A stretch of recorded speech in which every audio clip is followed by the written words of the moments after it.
Hey guys, tonight we step into a world that feels both impossibly vast and eerily quiet, where the wind threads through towering trees and the scent of damp earth fills your lungs like a slow, insistent alarm. You probably won't survive this, at least not without a sense of humour, a lot of patience, and perhaps a mild obsession with raw timber. You trudge forward, boots sinking slightly into moss, feeling that mix of awe and vulnerability that only comes when civilization seems a week's walk away. Birds flit overhead, sunlight slicing through the canopy in golden shafts, and every crunch of leaves underfoot feels amplified, like the world itself is awake and watching you. So, before you get comfortable, take a moment to like the video and subscribe, but only if you genuinely enjoy what I do here. And while you do that, why not drop your location and local time? It's fun to imagine we're scattered across the globe, all trudging through this imaginary forest together. Now, dim the lights, maybe turn on a fan for that soft background hum, and let's ease into tonight's journey together. You step deeper into the wilderness, every sense alert. The pioneers did exactly this, minus the modern sneakers and Bluetooth headphones, and somehow carved lives from raw landscapes. Imagine the first explorers who ventured past familiar trails, compelled by a mix of curiosity, desperation, or sheer stubbornness. Historians still argue whether their motivations were mostly economic or existential, but either way, the forests didn't wait. You feel the underbrush tug at your legs as though teasing, "Good luck, buddy." You crouch to examine a cluster of wildflowers, noting their delicate petals and realizing they were often used for medicine, dye, or the occasional snack. Some odd, almost fringe sources claim early settlers believed certain blooms could ward off bad luck, so maybe those chi plants. Awful purples and yellows were more than decoration. As you navigate uneven ground, you sense the rhythm pioneers must have internalized. Walk, pause, observe, calculate, repeat. Every sound carries potential danger or opportunity. The rustle of a squirrel might indicate predators nearby or just the promise of nuts for winter. The forest feels alive in ways you rarely notice in your cozy bedroom. You stumble over a root, chuckle at your own clumsiness, and think about how a pioneer slipping there might have been far less entertained. And then you spot it, the faint outline of what could become a homestead site. Flattish ground, access to water, sunlight trickling in during the morning. This is where plans are born. You squat to inspect the soil, feeling texture and moisture, remembering your high school botany class that now suddenly seems relevant. Imagine our ancestors, hand to earth, wondering which patches were fertile enough to grow roots or bury seed. Every movement is measured, a combination of instinct and inherited knowledge, and sometimes just dumb luck. You brush your fingers against moss, noting how it cushions your palms and thinking how it might one day insulate a cabin wall or a makeshift roof. Quirky side note, some frontier diaries mention moss as a pillow substitute because apparently sleeping on a heap of leaves wasn't soft enough. You shake your head and continue forward, laughing softly at the absurdity of daily survival hacks. As the sun dips lower, casting elongated shadows, you pause to imagine the enormity of the task ahead, clearing land, felling trees, hauling logs, carving tools. You take a deep breath, the kind that fills your lungs with crisp, slightly damp air, and realize that pioneers confronted all this without podcasts or playlists to break the monotony. Historians still argue whether early settlers overestimated the ease of land preparation or simply embraced suffering as a kind of necessary meditation. You trace the contours of the terrain, noting every incline and depression, mentally mapping where your future cabin, or theirs, might sit. You kneel beside a stream, letting your fingers trail through cold water, and reflect on what this means. A world without supermarkets, GPS, or instant coffee. You feel a connection across centuries, the subtle pulse of humans trying to carve permanence into a fleeting landscape. You imagine the chatter of birds as commentary on your every decision, perhaps critiquing your lack of skill. A fringe historical note: some accounts suggest settlers believed streams had personalities, warning or guiding those who paid attention. You shake your head, smiling at the idea, yet part of you can't help wondering if listening might actually help. The forest deepens around you, darkness creeping in, and you sense the weight of history pressing softly on your shoulders. You brush a hand along a tree trunk, noting the grooves and patterns that tell silent stories of storms endured, seasons passed, and time moving at a pace slower than your own heartbeat.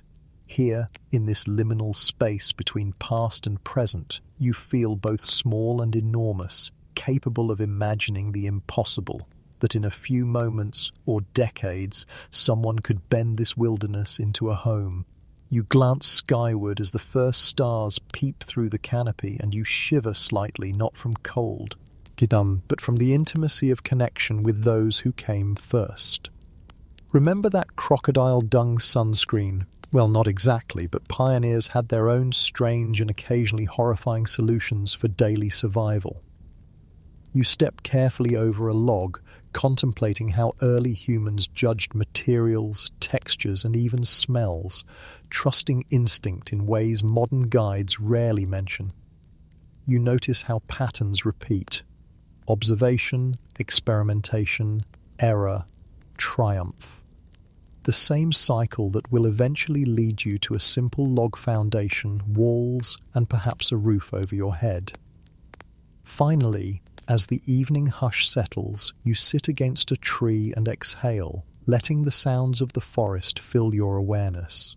You imagine that every pioneer who paused here felt the same mixture of fatigue, awe, and absurdity, of realizing that civilization is nothing more than persistence and sweat. Historians still argue whether these first steps shaped the settlers more than the settlers shaped the land, but for now, you just breathe and listen, knowing that tomorrow the real work begins. You trudge along a narrow path lined with ferns and creeping vines, listening to the soft, rhythmic crunch of your boots against the forest floor. The air smells faintly of pine and damp earth, a combination that feels grounding and slightly intoxicating. You probably won't survive long without patience, determination, and a sense of humor, because scouting for the perfect homestead isn't just a walk in the woods, it's a negotiation with the land itself. Every bend in the trail, every cluster of rocks or leaning tree seems to whisper potential, challenge, and the unspoken promise of work that will test every ounce of your resolve. You pause at the edge of a gentle slope, surveying a wide clearing where sunlight filters through the treetops in shifting beams. This is the kind of spot early pioneers hunted for, slightly elevated to avoid seasonal flooding, close enough to fresh water, but not so exposed that the first storm would batter every plank and log. You crouch, brushing a hand over the mossy ground, and realize how important soil texture is, not just for crops, but for the very stability of your future cabin.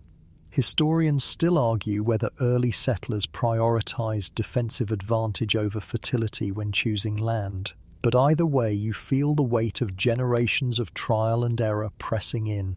You wander toward the stream, noting how it curves lazily through the landscape, reflecting shards of gold and green. The pioneers knew that proximity to water was vital, yet too close could mean soggy foundations, mosquitoes, and the occasional visit from unwelcome wildlife. You dip a finger into the cool, clear water, feeling the tug of current and imagining the first settlers doing the same. Washing clothes, filling containers, and perhaps sampling the occasional fish with a handmade spear. Fringe accounts suggest some believed streams held spirits, subtle guardians that could guide or mislead, depending on one's respect for the land. You chuckle softly, brushing a wet strand of hair from your forehead, and consider leaving an imaginary offering to keep your future homestead blessed. Every tree you pass seems monumental, not just in height but in potential. Some will become walls, others firewood, and a select few might end up as furniture, tools, or even structural beams. You imagine measuring each trunk with eyes alone, knowing that one misstep in judgment could mean back-breaking labor hauling logs that weigh hundreds of pounds. You step carefully, watching your footing, but also noticing patterns. The way sunlight kisses certain boughs, the way moss forms natural cushions along fallen logs. These details mattered more than you realize, small insights that could save weeks of labor, or at least reduce the number of bruises and splinters along the way. You wander farther into the undergrowth, brushing past brambles and noticing the slight bend of saplings, the color of bark, the presence of natural clearings. Every glance becomes a calculation: which trees to fell, which roots to avoid, which patches of ground might be firm enough for a cabin foundation. You catch sight of a patch of wild berries and pause, savouring the tart sweetness, and can't help but wonder if early settlers ever traded berries for tools or companionship. Oddly, some diaries hint that berries were sometimes used as rudimentary paint for marking territory, or even as a playful signal between families like prehistoric Morse code. You grin at the idea, imagining a pioneer couple blushing over a berry-stained message on a tree. Sunlight begins to shift westward, slanting through the forest at a sharper angle, illuminating potential hazards and opportunities alike. You kneel to inspect the soil in a small clearing, running fingers through dirt, feeling its consistency and moisture. Pioneers assessed soil like this constantly, understanding that the wrong choice could mean poor crop yields, collapsing structures, or both. Historians still debate whether settlers ever fully grasped local ecological patterns or if they were mostly improvising, guided by instinct and luck. As you kneel, you notice tiny insects burrowing in the soil, reminding you that the forest teems with life, a delicate ecosystem that you are only beginning to understand.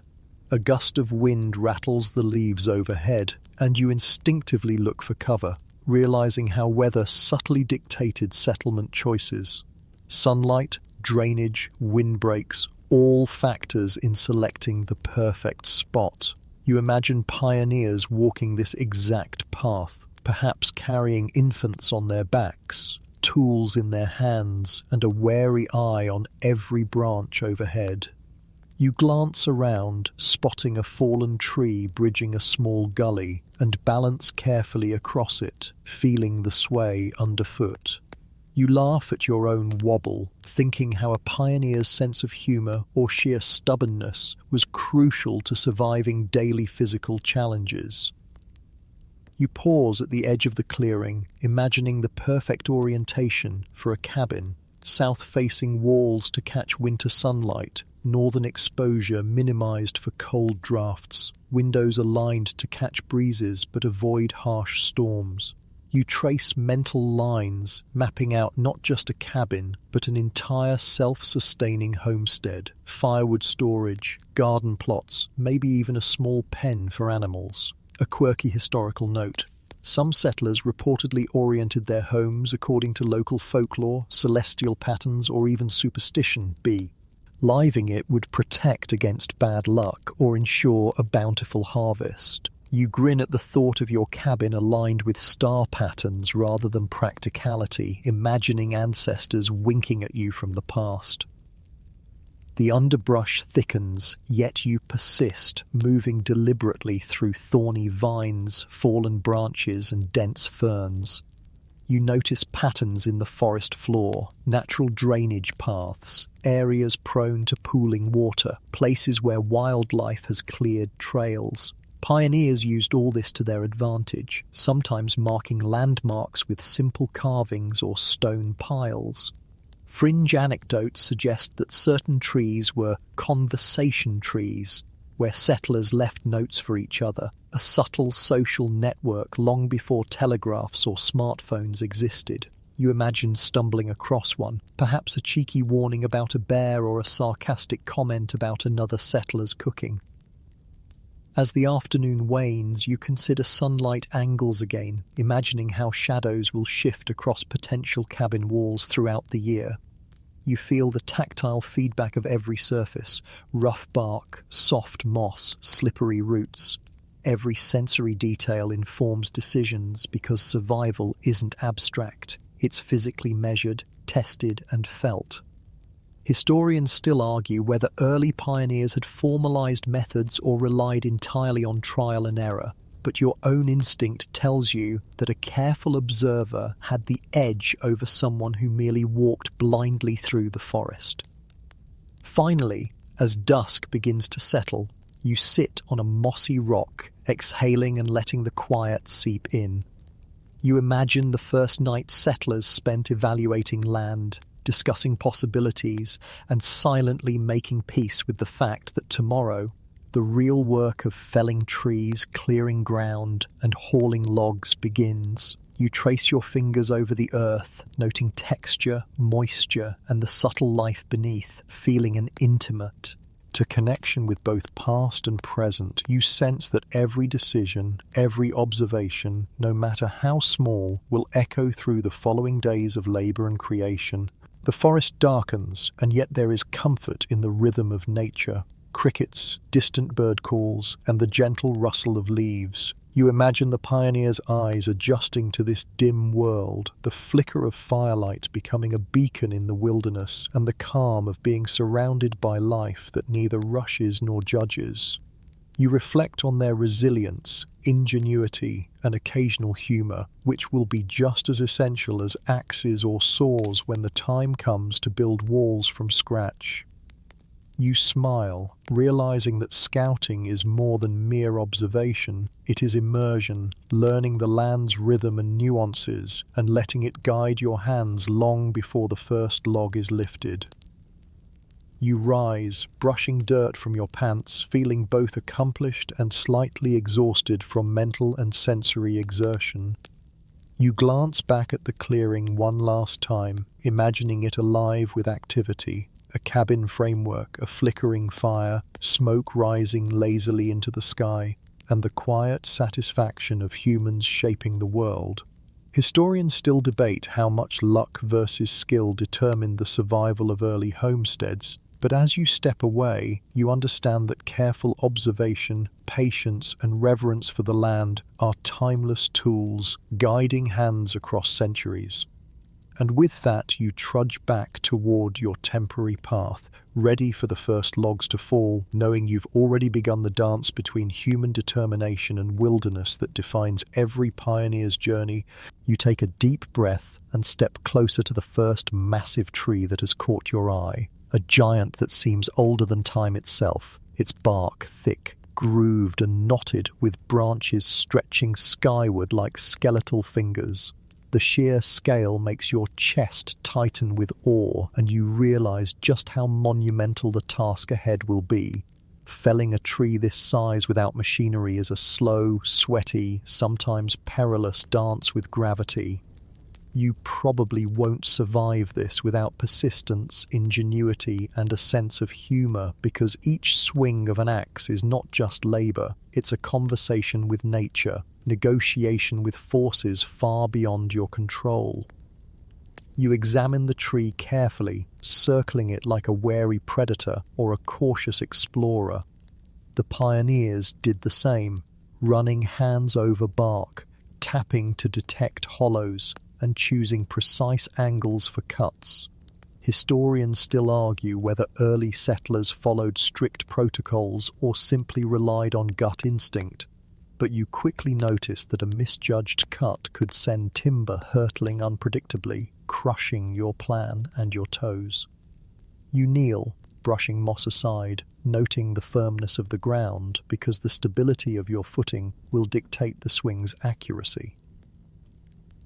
Swinging the axe is harder than it looks. You raise it above your head, feeling the strain in your shoulders, the tension in your back, the weight pressing down, yet there's a rhythm to it that starts to emerge. With every strike, you hear the dull thud of wood yielding, punctuated by the occasional sharp crack where the timber resists your will. Some fringe accounts suggest pioneers sometimes whispered encouragements or cursed at trees, believing that talking to wood might hasten the inevitable fall. You chuckle at the thought, imagining muttering polite apologies to an ancient oak before taking another swing. You step back, wiping sweat from your brow, and notice the delicate forest life continuing unabated around you, insects skittering, birds flitting, leaves trembling in the breeze. The paradox hits you. Life continues, indifferent to your efforts, yet it also teaches you. Observing how the tree leans, how the surrounding soil gives, how roots anchor into the earth, you begin to sense patterns that will guide each cut. You remember stories of pioneers using wedges, ropes, and clever leverage to coax trees to fall exactly where needed, minimizing damage to future homesteads. You mimic this mentally, visualizing the trajectory and possible hazards, feeling a mix of trepidation and quiet excitement. The first few cuts produce a shower of wood chips that glint in the sunlight, tiny sparks of effort and anticipation. You hear the whisper of potential energy stored in every ring of the tree, centuries of growth waiting to be released. Pioneers had to respect this energy or risk disaster. Some diaries hint at superstitions. A tree might be angry if it fell unexpectedly, or blessed if it landed gently. You shake your head, smiling at the notion, but admit that the forest does have moods. Wind, rain, and unseen obstacles all conspiring to complicate your work. Step by careful step, you make progress, inching closer to the tree's base. You notice the roots, some protruding, some hidden, and realize that each one will resist the fall in subtle ways. The pioneers learned to predict these, placing wedges or small cuts to guide the descent. Fringe historians speculate that certain early settlers used crude pulleys or sledges to redirect falling timber, though there's debate whether this was widespread knowledge or isolated ingenuity. You try to imagine balancing a log the size of a small car on primitive ropes, laughing at your own overactive imagination. Sweat drips down your temples as you continue, the physicality of the task merging with mental calculation. You start to feel a rhythm, swing, step, observe, adjust. Nature provides constant feedback, sometimes encouraging, sometimes scolding. A bird hops from branch to branch, seemingly unimpressed by your effort, and you laugh softly, recognizing the forest's timeless indifference. Yet in this indifference lies a strange kind of mentorship. The land teaches patience, observation, and respect for forces beyond your control.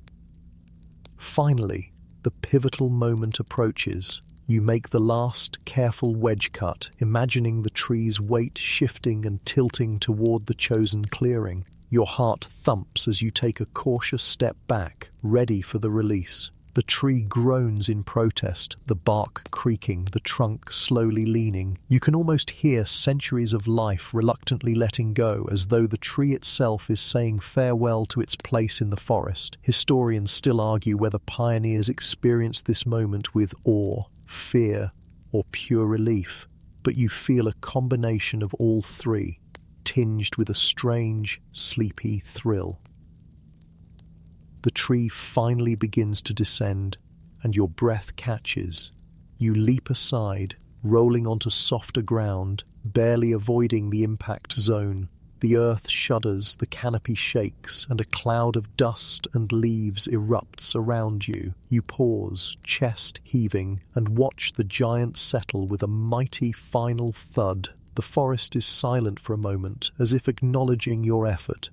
You glance around, checking for damage to nearby saplings, and note how careful observation and preparation prevented catastrophe, a lesson the pioneers learned early and often. You approach the fallen giant, running hands along the bark, marveling at its girth, texture, and history. Each ring tells a story, droughts, abundant seasons, perhaps a lightning strike or two, some frin. Historians claim settlers used tree rings not only to estimate age but also to predict future growth patterns, though scholars still debate the accuracy and prevalence of this practice. You bend low, feeling the rough surface, imagining generations of forest life compressed into every fibre, ready to serve as walls, beams, or fuel. Cutting and processing begins. You picture pioneers splitting sections into manageable lengths, hauling them with ropes, rollers, and sheer brute force. You mimic the motions, swinging an imaginary axe, feeling the weight, rhythm, and subtle artistry involved. A humorous thought crosses your mind. Without modern safety equipment, every swing carried the risk of bruises, cuts, and minor catastrophes. Yet somehow most survived. Some even thrived, leaving descendants who would marvel at their ancestors' ingenuity. As twilight descends, you glance at the clearing you've been eyeing, imagining the first beams being hauled into place, the beginnings of walls and structure rising where sunlight once danced across the moss. You take a slow, deep breath, letting the earthy scent, the warmth of exertion, and the quiet satisfaction settle in. You think about how pioneers repeated this process dozens, sometimes hundreds of times, shaping not just a home but an entire way of life. Finally, you sit on the mossy edge of the clearing, surveying your imaginary progress. You feel a strange kinship with those long gone, the same mix of awe, fatigue, triumph, and humour. The forest hums around you, insects chirping, leaves whispering, a distant creek murmuring. You reflect on the lesson of the day. Felling a tree is more than strength. It is patience, observation, and deep respect for forces beyond your control. You imagine the next step, preparing the wood, hauling it, and beginning the delicate process of building something that will last through seasons, storms, and history itself. You lean back, letting the forest's quiet envelop you, and smile at the thought of pioneers smiling in similar moments. Their triumphs were hard-won, their humour essential, and their connection to the land profound. You rise slowly, brushing dirt and bark fragments from your clothing, knowing the real work is only beginning, but also knowing that this first giant, now lying at your feet, represents not just timber, but possibility, ingenuity, and the enduring rhythm of human effort. You wipe the sweat from your brow and take a moment to examine the tools at your disposal. An axe with a well-worn handle, a hatchet nicked from previous strikes, a wooden mallet that has seen better days, and a saw that probably owes its survival to pure luck rather than careful maintenance.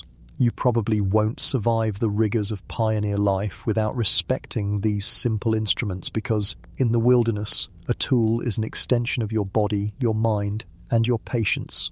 You kneel, rolling the axe in your hands, feeling the balance and weight, imagining how each pioneer relied on such basic equipment to reshape the world. Every edge, every groove, every imperfection tells a story. You notice the handle's slight curvature, the tiny chips along the blade's edge, and the faint imprint of fingerprints where someone else once gripped it, perhaps a century ago. Historians still argue whether early settlers maintained their tools meticulously or simply relied on brute force and hope.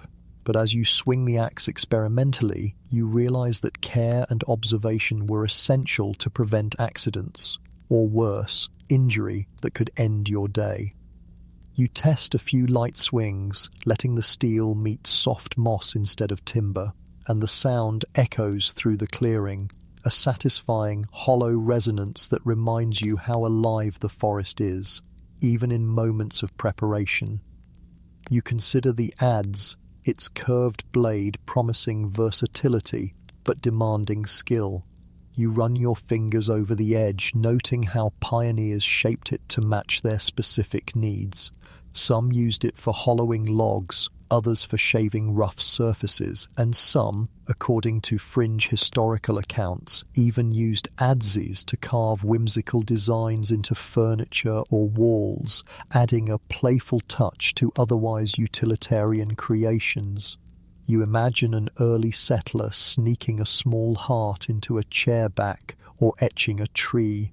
E symbol on a beam, leaving subtle evidence of personality amid survival. You chuckle softly, appreciating that even in hard labor, humans find room for artistry. The saw lies nearby, its teeth jagged but promising. You test its weight, imagining the repetitive motion required to cut through a stubborn log.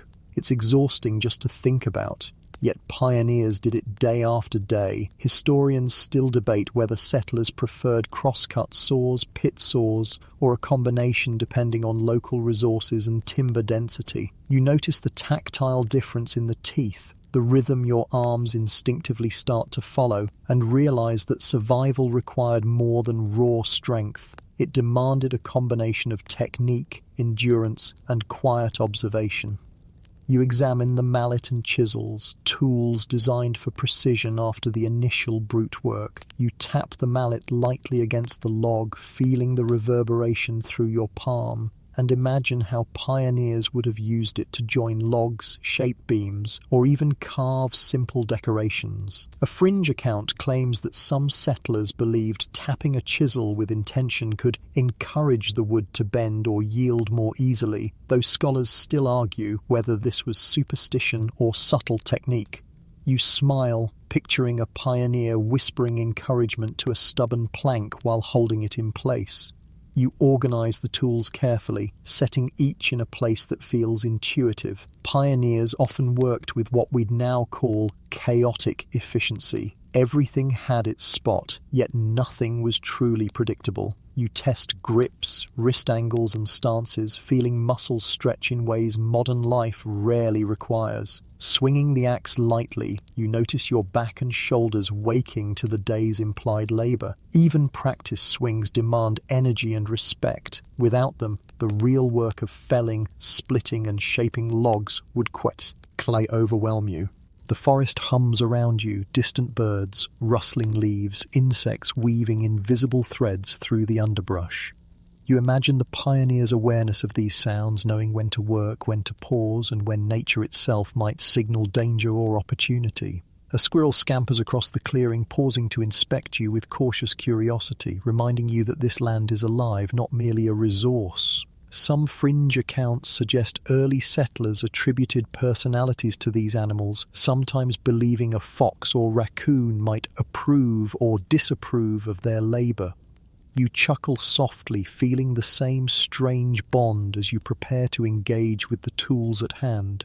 You begin to test combinations of tools on smaller branches and fallen logs, practicing cuts, angles, and wedges. Each strike becomes a dialogue between human intention and natural resistance. You notice the subtle give of the wood grain, the way a knot deflects an axe, the vibration running through your hands. Historians still debate whether early pioneers had formalized teaching methods for tool use, or if knowledge was passed purely by imitation and trial. Either way, mastery required repetition, patience, and sometimes a forgiving sense of humor when mistakes inevitably occurred. The sun climbs higher, casting intricate patterns of light through the canopy. You pause occasionally to observe how shadows fall, imagining the same attentiveness pioneers would have needed when positioning logs, estimating angles, and predicting how beams would settle under weight. You trace lines with your eyes, tapping branches lightly to test strength, imagining the hundreds of choices a settler made every day with no margin for error. A quirky historical note. Some settlers marked cuts with chalk, ash, or even berry juice to plan felling sequences. Primitive blueprints in a world with no paper. You grin at the ingenuity, silently applauding human creativity in the face of raw, unyielding wilderness. Next, you turn attention to sharpening tools. You run the axe blade along a coarse stone, hearing the scrape of metal against rock. Sparks aren't literal, but your mind imagines them. Tiny flashes of progress, metaphorical sparks of human ingenuity. Some fringe accounts suggest settlers believed a freshly sharpened blade carried energy from the sharpening process itself, imbuing labor with subtle supernatural assistance. Scholars still debate these claims, but you can't deny the satisfaction of a blade singing under your hand, perfectly balanced and ready to interact with timber.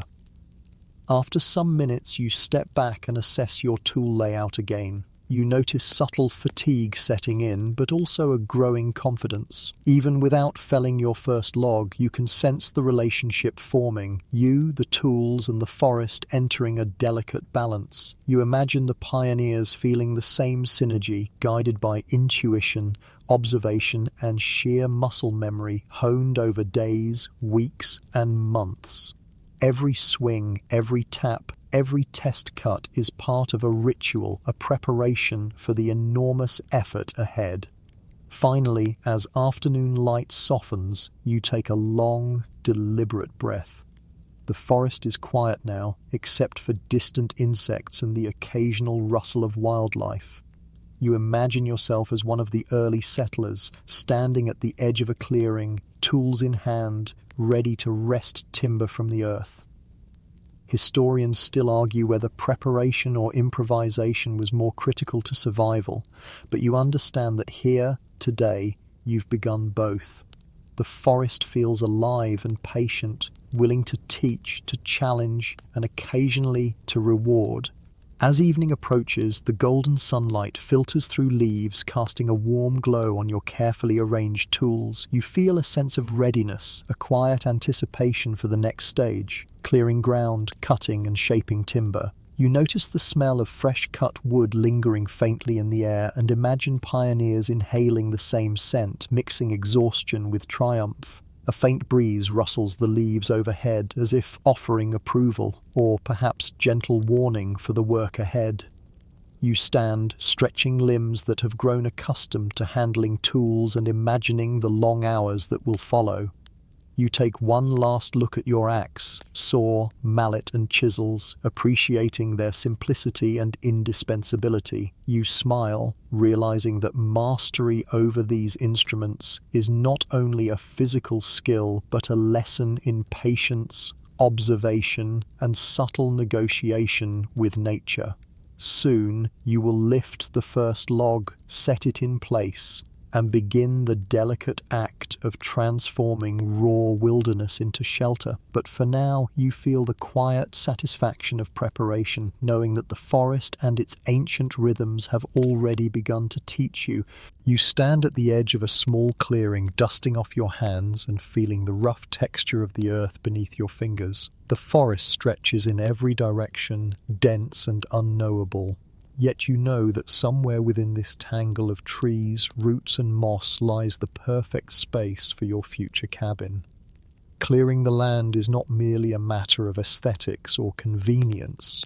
It is a negotiation with gravity, soil, and centuries of accumulated plant life.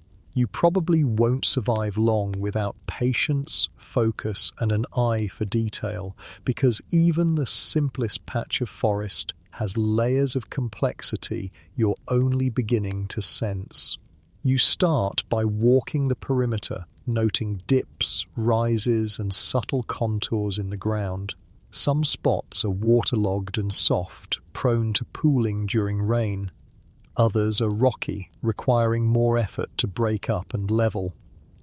Historians still argue whether early settlers preferred slightly imperfect sites with better timber access over perfectly flat but distant areas, and as you survey the terrain, you understand the trade-off instinctively. Your fingers brush along thick moss, the green carpet both soft underfoot and a subtle indicator of moisture content. Fringe accounts suggest moss was sometimes collected to mark territory, or even as a form of primitive insulation. But here, in the immediate moment, it simply tells you where the ground might be too soft for heavy beams.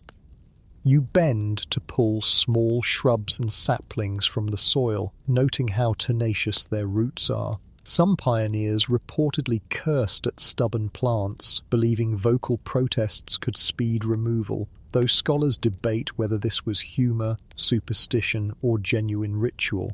You shake your head, chuckling quietly to yourself as you tug and twist, learning the subtle art of leverage and persistence. Each plant you remove feels like a small victory, a minor negotiation with the forest that sets the tone for the labor-intensive weeks ahead. Rocks and stones interrupt your rhythm, some tiny and ignorable, others embedded firmly in the soil. You dig around a particularly obstinate rock, feeling the satisfaction of dislodging it after a few careful attempts. Historians still argue whether early settlers routinely used simple levers or prying techniques for larger boulders, or if sheer manpower was sufficient in most cases. You imagine the ingenuity of those who discovered ways to roll massive stones with nothing more than rope, logs, and human muscle. You grin, picturing a pioneer laughing triumphantly as a stubborn rock finally gives way. Once the undergrowth is manageable, you focus on leveling the ground. Small depressions are filled, slight rises shaved down, and a gentle slope toward a nearby stream is preserved to allow for natural drainage. You realize that without understanding water flow, the first rainstorm could turn all your labor into mud and disappointment. Fringe accounts suggest settlers sometimes used rudimentary trenches or rock barriers to redirect water, techniques that historians still debate as either widespread knowledge or occasional improvisation. You kneel, tracing imagined water paths with your fingers, appreciating how pioneers relied on observation, intuition, and experimentation. With the ground cleared, you begin to notice subtler challenges, root networks sprawling just beneath the surface, hidden stumps ready to trip the unwary, and occasional burrows that might house small animals or insects. You pause, thinking about the sensory awareness pioneers needed to navigate such obstacles safely. Every step carries a lesson. Avoid holes, anticipate hidden resistance, and respect the natural patterns of growth. A humorous image flashes in your mind, a pioneer tripping over a rogue root, swearing under their brace, and promptly inventing a game of forest limbo to make sense of it.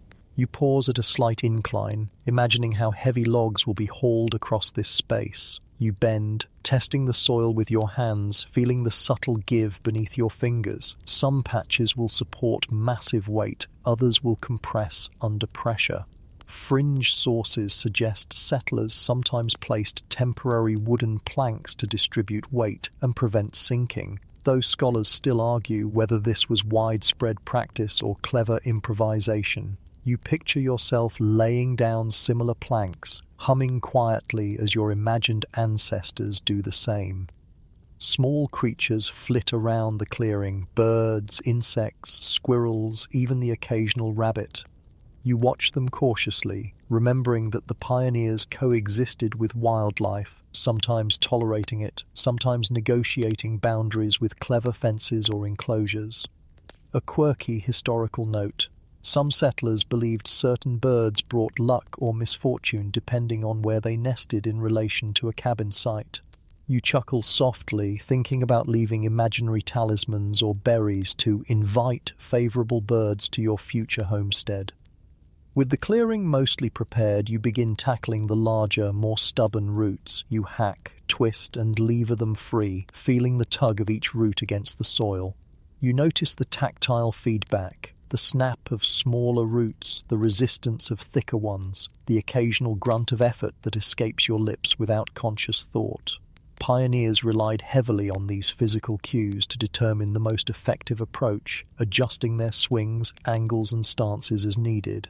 Historians still argue whether settlers used standardized techniques or relied solely on improvisation, but your own experience suggests a blend of both. Finally, you step back and survey the cleared area. The forest edge now feels defined, the ground flattened in spots, and the air heavy, with the scent of disturbed earth. You imagine future logs resting here, walls rising, smoke curling from a small hearth.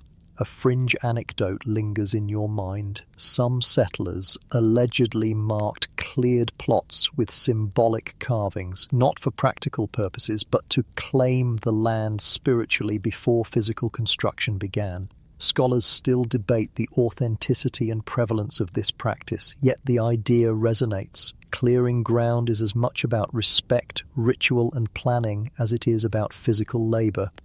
You kneel one last time, brushing dirt from your palms, and reflect on the subtle lessons of the day. Every plant removed, every rock dislodged, every slope leveled is not just preparation, it is negotiation with the land itself. You feel the echoes of countless pioneers who performed these same motions, their hands pressing, pulling, and adjusting, translating wilderness into home. The air feels quieter now, heavy with anticipation, and you recognize the forest's patience. It does not rush, does not scold, and yet rewards those who listen carefully. As evening approaches, the golden light softens, the shadows lengthen, and the clearing feels almost sacred. You imagine pioneers resting after a day of similar labor, the forest murmuring approval and perhaps sharing quiet jokes about stubborn roots, clumsy swings, or unexpected wildlife encounters. You smile, letting the forest's rhythm soothe you, feeling a strange kinship across time. Clearing the land was never just a task. It was a ritual of observation, endurance, and connection to the natural world. You rise slowly, stretching tired muscles, and take one last walk around the perimeter, noting small adjustments that might be needed tomorrow. You imagine hauling logs, shaping beams, and eventually constructing walls on this very soil. Historians still debate whether early settlers approached land methodically or intuitively, but walking through this clearing, you feel that both approaches were necessary. Your fingers linger on the mossy edges, the tiny rocks, and the soil's texture, savoring the tactile memory that will guide every swing, lift, and placement in the days ahead. Finally, you sit on a nearby rock, exhaling deeply, and allow the forest's quiet to wash over you. The subtle hum of insects, distant calls of birds, and rustling leaves create a lullaby of patience, focus, and connection. You imagine the pioneer's satisfaction at completing a cleared plot, ready for the physical labor of building. In this moment, you realize clearing land is not merely preparation, it is initiation, an intimate conversation with the forest, a rehearsal for every task that will follow. You kneel beside a cleared patch of earth, tracing imaginary lines where the first logs will rest. This is the moment where vision begins to meet reality, laying the first logs. You probably won't survive this stage without respect for precision, patience, and the relentless gravity that seems determined to remind you how small and human you really are. You glance at the fallen giant you felled earlier, imagining how each massive piece will need careful positioning, rotation, and leverage to form the foundation of your future home. The logs lie heavy, tactile, and patient, as if waiting for your hands to understand their rhythm before they will consent to being moved. You reach out, pressing a hand against the coarse bark, feeling the rings and grooves beneath your fingertips. Each log carries centuries of growth, weather, and history compressed into wood fibers, and you realize that placing these first beams is like negotiating with time itself. Fringe historical accounts suggest that some pioneers whispered to the logs, encouraging them to settle kindly into place, though historians still argue whether such rituals were superstition, performance, or genuine tactile intuition. You chuckle softly, imagining yourself murmuring reassurances while heaving a log into position.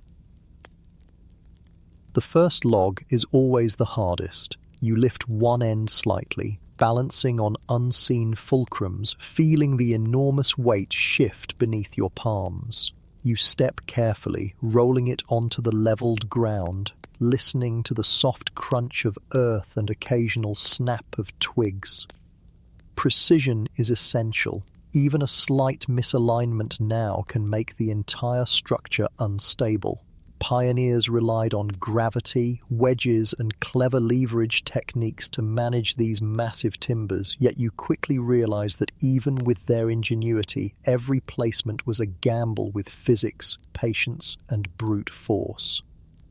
You pause, wiping sweat from your brow, and study the log's orientation. Sunlight catches on its ridges, casting shadows that reveal subtle warps and twists. You feel the history embedded in the wood, storms endured, seasons passed, sap frozen and thawed, insects and fungi leaving faint imprints of survival. Historians still debate whether settlers deliberately selected logs for structural integrity based on ring patterns or simply chose the largest available timber. You trace the lines with your fingers, imagining decisions made by hands long gone, guided by instinct, experience, and occasional trial and error.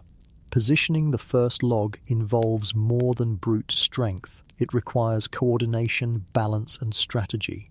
You slide a smaller branch beneath it as a makeshift roller, pushing gently, feeling the friction give way.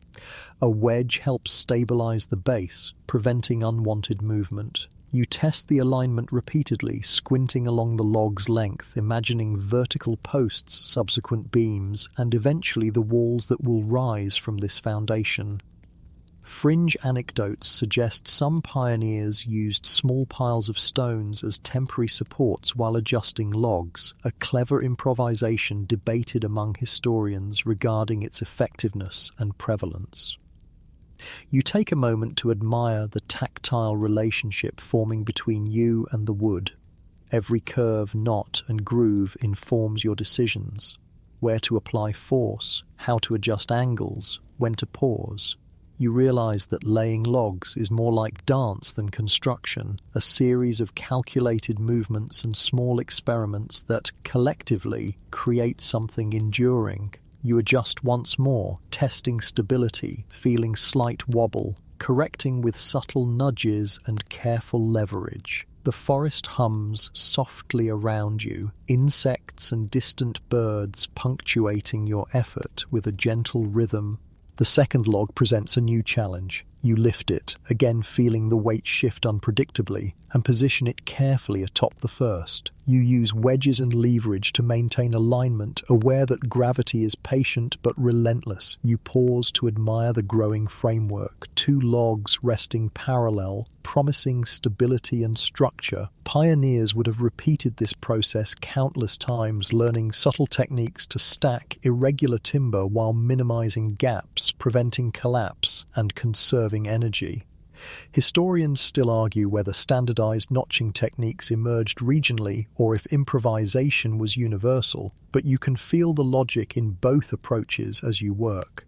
Your hands ache, forearms burn, and yet you notice a quiet satisfaction in the precision, the slow transformation of forest into home. You run fingers along the contact points, feeling the friction, and imagine how early settlers adjusted notches, wedged small pieces of wood, and tapped beams into place with mallets. Fringe accounts suggest some pioneers even applied a thin layer of clay or moss between logs as primitive insulation, a technique still debated in historical records. You touch the soft moss you collected earlier, picturing it being pressed into gaps to keep out wind, moisture, and the occasional curious insect. Sunlight begins to slant westward, casting long shadows across the emerging foundation. You step back to admire your progress, two logs forming a sturdy base, ready to support walls and eventually a roof. You notice subtle irregularities, minor twists in the timber, and slight unevenness in the ground.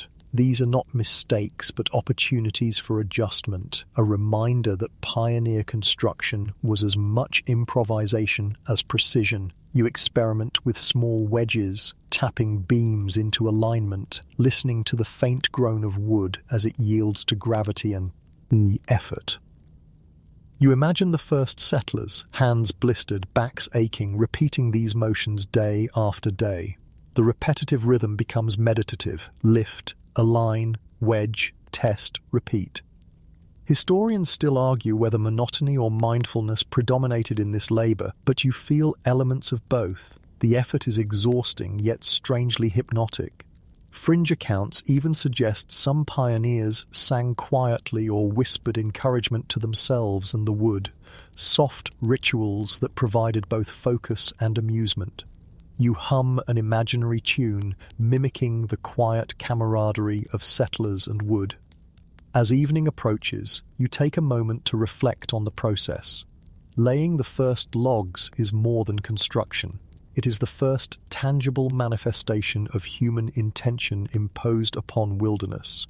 You feel the tactile connection between hand and timber, mind and landscape, imagination and reality. You notice the small gaps, the subtle angles, and the way light glances off bark ridges, reminding you that imperfection is part of the craft. You envision the next log being lifted, the walls rising, and the eventual cabin becoming a space for warmth, safety, and human stories. Finally, you sit briefly on a nearby stump, hands resting on the logs, inhaling deeply. The forest hums around you, distant birds, leaves trembling in a gentle breeze, the faint rustle of small mammals returning to nocturnal routines. You feel the weight of the day, the satisfaction of progress, and the quiet thrill of creation. Pioneers shared this moment countless times, alone or with neighbors, sensing that each log placed was both labor and legacy. Historians still debate the exact techniques, but the essence remains: patience, observation, and respect for both timber and time. You rise slowly, brushing sawdust and bark fragments from your hands, imagining the continuation of this ritual in the days to come. The first logs lie ready, heavy with possibility, and you sense that every decision, from placement to wedge insertion, matters, not just for structural stability, but for the spirit of the home itself.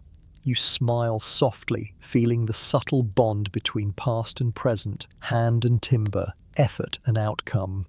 The first steps of construction are complete, but the journey has only just begun, and the forest waits patiently for the next careful interaction.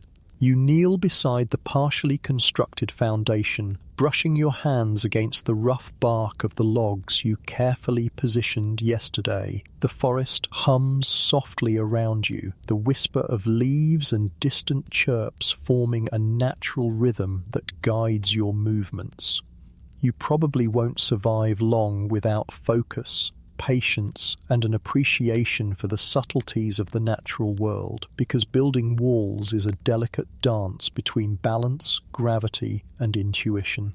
Every log you lift, wedge, and align is a conversation with the timber itself, a dialogue that demands respect, attention, and more than a little trial and error.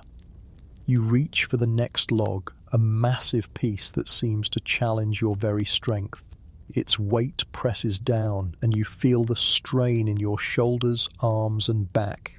Historians still argue whether early pioneers relied primarily on sheer human muscle or used simple machines, pulleys, levers, and rollers to maneuver such timber. You experiment instinctively, using a smaller branch as a roller and adjusting your stance to distribute weight evenly. The log shifts slowly, reluctantly, and you marvel at the combination of force and finesse required to coax it into place. As you position the log atop the base, you pause to notice subtle irregularities in the wood, knots, slight curves, and occasional cracks. Each imperfection is both challenge and guide.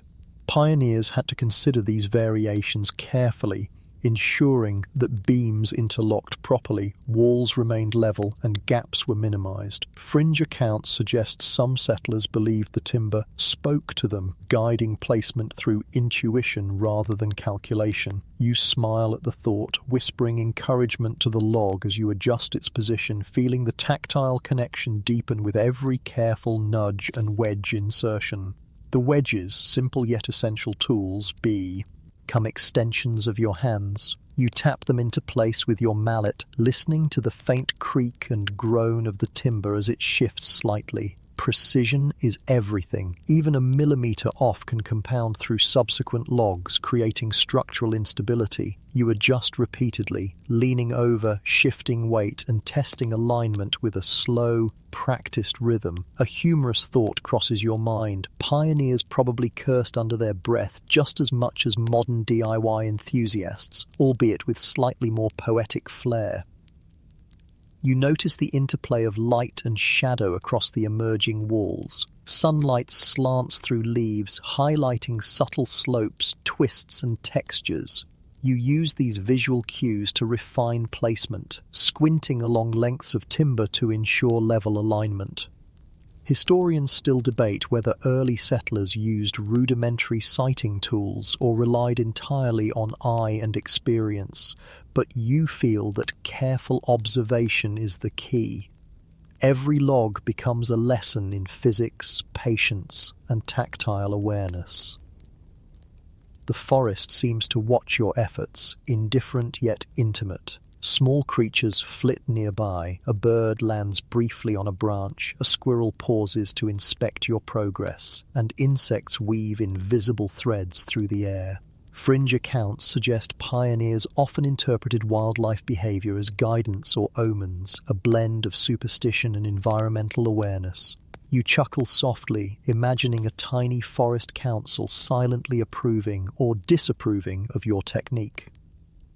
Sweat drips down your temples as you repeat the process with the next log.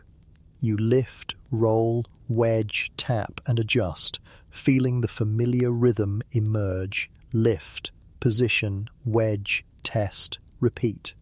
Each motion is an interplay of strength and subtlety, muscle memory and observation. Pioneers would have performed these tasks daily, sometimes for hours on end, developing not just physical endurance, but a mental resilience you are beginning to understand. Historians still argue whether such endurance was learned through necessity or temperament, but you sense that it is both. A small wind stirs, carrying the scent of damp earth and pine resin. You inhale, letting the aroma ground your senses as you continue working. The log settles slightly, creaking in response to your adjustments. You pause to examine it, noting minor gaps and imagining how they might be filled with moss, clay, or other primitive insulation techniques. Fringe records suggest settlers sometimes added small amounts of animal hair or straw to gaps to reduce drafts, though scholars debate the prevalence of these methods. You smile, picturing early pioneers improvising with whatever materials were at hand. You take a brief pause to rest, leaning against the half-built structure. The foundation is solid, the logs beginning to form recognizable walls, and the forest feels alive in a way that goes beyond observation. It feels collaborative. You imagine pioneers standing in similar spaces, surveying their work, feeling a mixture of satisfaction, fatigue, and anticipation for the next phase of construction. The process is slow, methodical, and tactile, each step requiring careful attention to detail, physical effort, and environmental cues. With renewed energy, you lift the next log, heavier than the previous one. You feel the subtle give of the timber, the interplay of leverage, and the necessity of precise timing. Historians still debate the use of communal labor versus individual effort in early homestead construction, but you sense that teamwork, guidance, and shared knowledge would have been indispensable. You adjust, tap, wedge, and align, noticing the log's settling sound, a soft groan that signals success. You step back to appreciate the growing walls, the quiet geometry taking shape, and the tangible sense of accomplishment. The process repeats, each log added increasing the structure's integrity, yet demanding continual attention. You notice subtle shifts in alignment, minor adjustments in wedge placement, and the delicate balance between force and finesse. Fringe anecdotes claim some pioneers used small notches as secret markers or playful symbols hidden in plain sight, though historians still debate the authenticity of these claims. You imagine carving tiny initials or symbols into your logs, leaving subtle traces of your presence for someone to discover centuries later. As afternoon wanes, the walls begin to take form, the gaps gradually decreasing, and the structure feels almost alive. You pause to study your hands, calloused, streaked with dirt and sap, yet capable of coaxing raw timber into a lasting home. You realize that building walls is as much mental as physical, a combination of observation, intuition, and small, repeated experiments. You smile softly, feeling the quiet rhythm of creation and the satisfaction that comes from shaping something tangible in a world that often resists human order. Finally, as sunlight softens and shadows lengthen, you step back, hands resting on your hips, and admire the progress. The walls are beginning to rise, sturdy and deliberate, and the logs seem almost to settle into place on their own. The forest hums quietly around you, a chorus of approval, curiosity, and ambient reassurance. You reflect on the pioneers, on their resilience, creativity, and humor, and recognize that the act of building walls is not just construction. It is an intimate dialogue with wood, earth, and centuries of human ingenuity. You gather your tools for the day, brushing sawdust and bark fragments from your hands, and feel a profound sense of accomplishment. The first walls are in place, forming a skeleton that promises shelter, warmth, and human presence in the midst of wilderness. You notice the subtleties, minor imperfections, clever adjustments, and the tactile feedback that will guide each subsequent log. Historians still debate whether early settlers approached construction methodically or intuitively, but here, in this forest clearing, you feel that both approaches are necessary.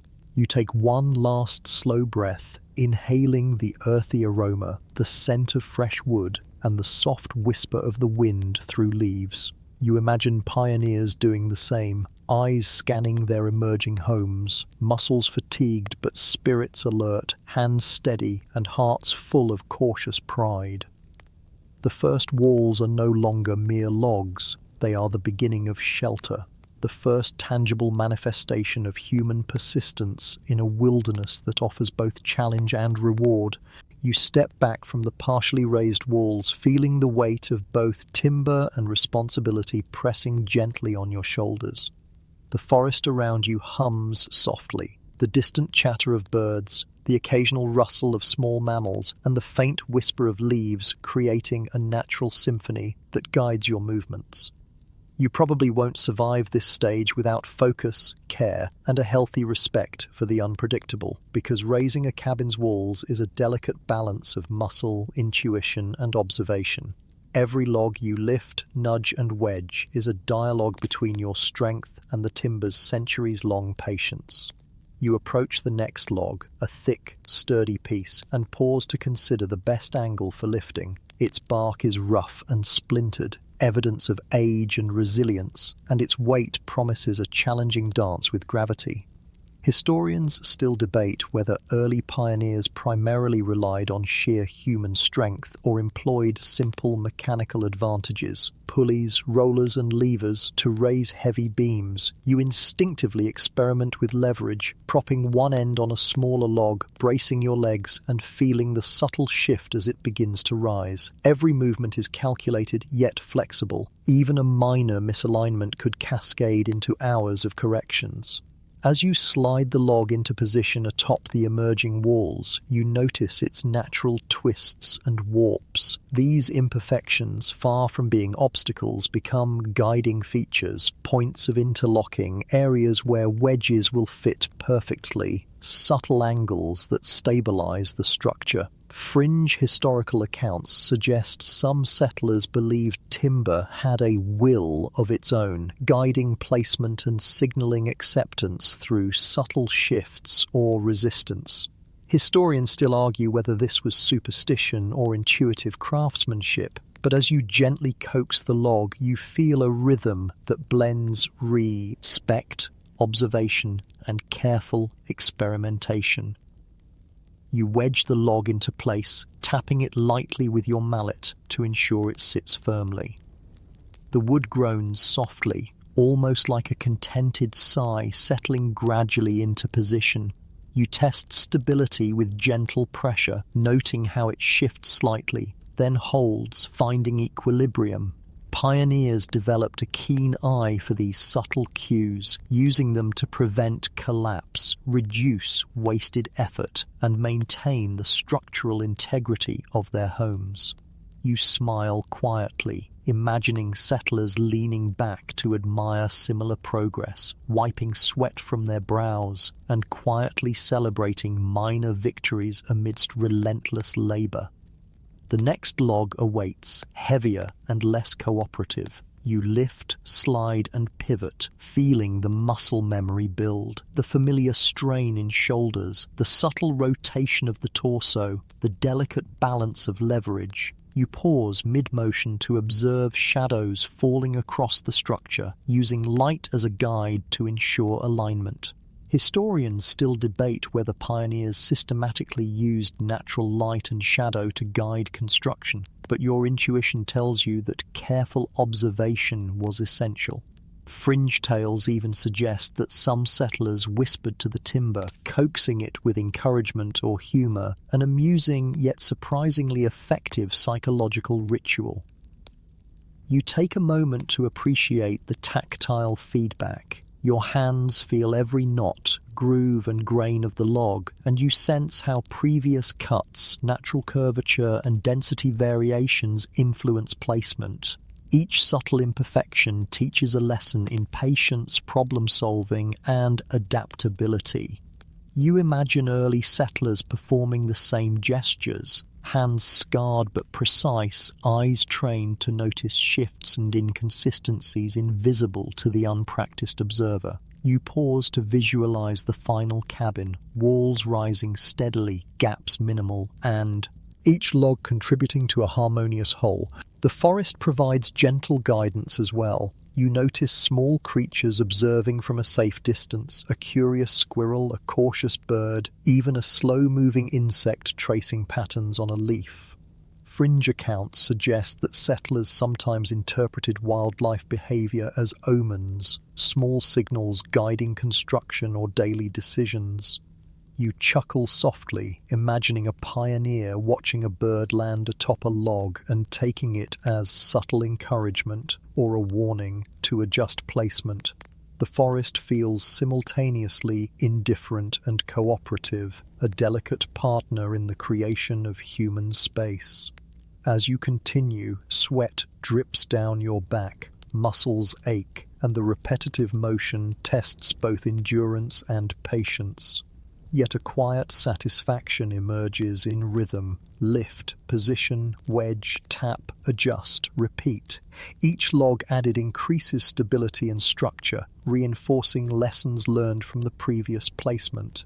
You notice tiny shifts in balance, minor gaps between logs, and subtle imperfections that demand correction. Historians still debate whether settlers preferred perfect symmetry or pragmatism over aesthetics, but your hands naturally blend both, guided by feel, observation, and experience. A sudden gust of wind rustles leaves overhead, reminding you of the cabin's vulnerability to weather. You pause, imagining pioneers who faced storms during construction, balancing timbers in gusts, improvising bracing, and protecting materials from rain or snow.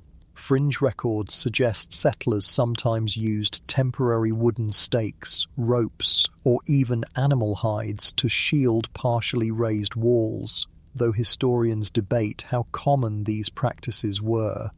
You picture yourself improvising a small brace, humming quietly as the log resettles and the structure feels secure. Sunlight softens as afternoon drifts toward evening. You pause, hands resting on the warm timber, inhaling the earthy scent of freshly cut wood mixed with moss and soil. You reflect on the complexity of raising walls, the physical strain, the mental calculations, the subtle dance between human intention and the timber's natural form. Each log is more than material. It is history, patience and ingenuity compressed into fibers that respond to touch, force, and time. You feel a deep connection to the pioneers, sensing their effort, humor, and endurance echoing through the act of construction. Finally, as shadows lengthen, you step back to admire the progress. The walls rise steadily, solid yet alive, imbued with the rhythm of your movements and the subtle guidance of nature. You note minor imperfections and whimsical details, the slight twist of a log, the angle of a wedge, the interplay of shadow and light, all forming a cohesive whole. Historians still debate whether early settlers intentionally incorporated such details or if they were inevitable byproducts of manual labor, but you appreciate their beauty nonetheless. You gather your tools, brushing sawdust, bark, and soil from your hands. The partially raised walls stand as both accomplishment and promise, a tangible manifestation of effort, skill, and collaboration with nature. You feel a quiet sense of connection across centuries, as if your hands echo the motions of those who came before, shaping raw wilderness into home. The forest hums around you, a lullaby of patience, resilience, and subtle approval as you step away to rest, knowing tomorrow will demand repetition, attention, and continued dialogue with the timber. You stand at the base of the partially constructed walls, inhaling deeply the rich, earthy scent of forest, moss, and fresh-cut timber. The air feels heavy with anticipation, almost charged with the history embedded in every log you touch. You probably won't survive the next steps without focus, dexterity, and patience, because shaping logs for fit and function is both subtle and exhausting work. Each cut, notch, and scrape is a dialogue with the wood, requiring careful observation and a delicate touch. You press your palms against the surface, feeling every knot, ridge, and groove as though the timber itself might reveal secrets if you simply listen closely enough.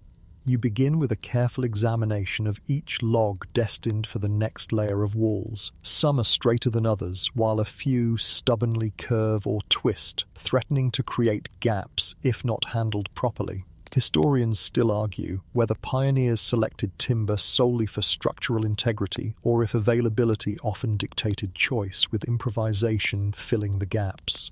You trace the uneven surface with your fingers, imagining how wedges and notches will compensate for irregularities, and you realize that every log tells a story of seasons endured, insects survived, and storms weathered long before it arrived at your clearing.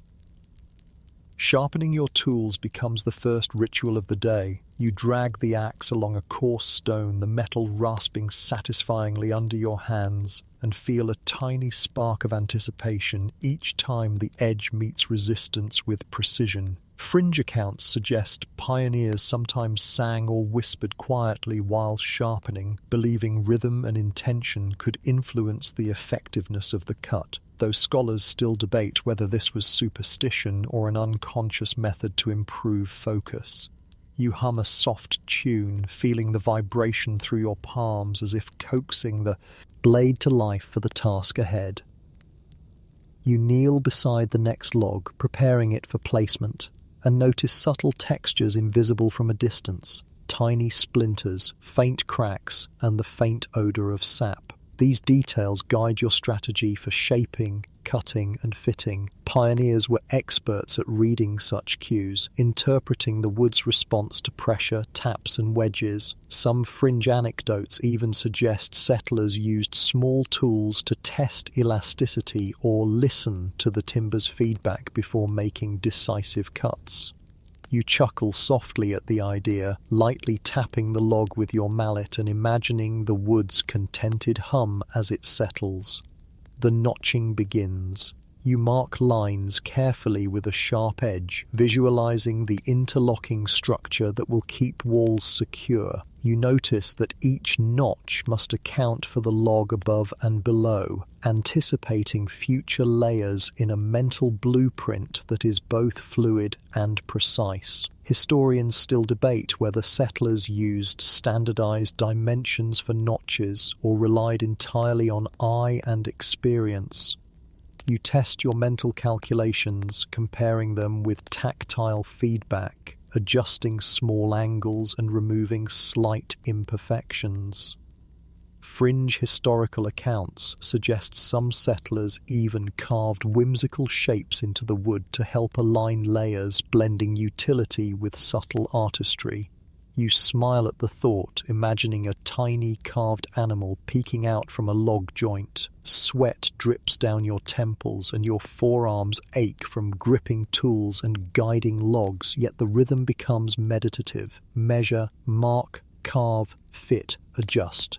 Every motion builds upon the last, reinforcing muscle memory and the quiet patience necessary for successful construction. You notice the subtle smell of resin filling the air, a faint, sweetly pungent aroma that tells you the timber is fresh and pliable. The pioneers relied on similar sensory feedback, judging quality, flexibility, and durability through touch, sight, and smell, a practice that modern tools and machinery cannot fully replicate. You pause for a moment to observe the partially raised walls. They lean gently, perfectly imperfect, embodying the labor, judgment, and intuition of someone working in harmony with raw materials. You imagine the first settlers stepping back at this stage, wiping sweat from their brows, breathing deeply, and perhaps sharing a soft chuckle at a misaligned log that was promptly corrected. Fringe accounts suggest that minor adjustments were sometimes made with humor, turning the frustration of misfit timber into a shared story or memory, though historians still debate how widespread this cultural nuance was. You lift the next log, heavier and more unwieldy than the last. Its bark is thick, rough, and resistant to smooth movement, forcing you to adjust leverage, balance, and grip. You place wedges carefully under the ends, testing stability, then tap gently with your mallet, listening to the faint creak as the wood shifts incrementally. Pioneers would have repeated this motion dozens of times day after day, building both strength and intuition simultaneously. You notice small imperfections and gaps, mentally noting where moss, clay, or straw might fill voids, creating rudimentary insulation that will protect inhabitants from wind and rain. As you continue, your hands become covered in sawdust and sap, tiny fibers embedding in skin creases. Each touch teaches subtle lessons, how much pressure is required, how the wood responds to taps, and how to coax logs into alignment without forcing them violently. Historians still argue whether settlers approached this intuitively or through formalized knowledge passed down in families or communities. Either way, the act of shaping timber feels like a meditation on patience, adaptation, and respect for material. A sudden gust of wind rattles leaves above, and you feel the reminder that construction does not exist in isolation. The forest is alive, moving subtly, presenting challenges and cues alike. Fringe historical accounts suggest that pioneers sometimes paused work during wind or rain, not just for safety, but to observe how environmental forces affected timber placement. You glance at your logs, imagining them responding to gusts, settling slightly, and appreciate the dynamic conversation between human effort and nature's resistance. Time passes unnoticed as you carve, fit, wedge, and adjust, the rhythm hypnotic yet demanding. You notice minor irregularities that must be corrected before proceeding, a notch slightly too shallow, a wedge that needs repositioning, a log that must be rotated for optimal fit. Each adjustment teaches precision, patience, and foresight. You imagine pioneers performing similar tiny corrections, often in near silence, the forest providing ambient music and subtle instruction. As evening descends, sunlight slants through the trees, highlighting textures and imperfections that were previously invisible. You pause, brushing dust and debris from hands and logs, feeling the quiet satisfaction of tangible progress. The walls, though incomplete, now reveal the first real sense of structure. You reflect on the skill, endurance, and creativity of early settlers, appreciating how each subtle movement, decision, and adjustment contributed to the stability and longevity of the cabin. Finally, you step back to admire your work. The logs are shaped, fitted, and beginning to interlock, a tactile testament to patience, observation, and physical effort. The forest hums softly, almost approvingly, as evening shadows lengthen across timber and soil. You feel a deep connection across centuries, recognizing that shaping logs is more than carpentry. It is a dialogue with nature, a meditation on endurance, and a celebration of human ingenuity. You kneel on the forest floor, brushing dirt and moss from your hands before reaching for the next log. The air smells faintly of resin and earth, a comforting aroma that seems to whisper patience into your mind. You probably won't survive this stage without careful planning, dexterity, and an intuitive feel for weight distribution, because lifting and positioning logs is as much about strategy as it is about strength. Each log is a living, stubborn partner, and understanding its quirks, the subtle curvature, hidden knots, and uneven density, is crucial for the structure's stability. The log you approach is particularly stubborn, slightly twisted and heavy. You test its weight, rolling it gently on a makeshift wooden roller you've crafted from smaller branches. Historians still debate whether early settlers routinely used mechanical aids or relied purely on brute strength. You can feel the logic in both approaches. Improvisation is essential, yet a little clever engineering reduces unnecessary fatigue. Fringe accounts suggest that some settlers even carved small grooves or handles into logs to facilitate lifting, a simple but ingenious adaptation that speaks to human creativity in the wilderness. You place wedges under the log, tapping them carefully with your mallet.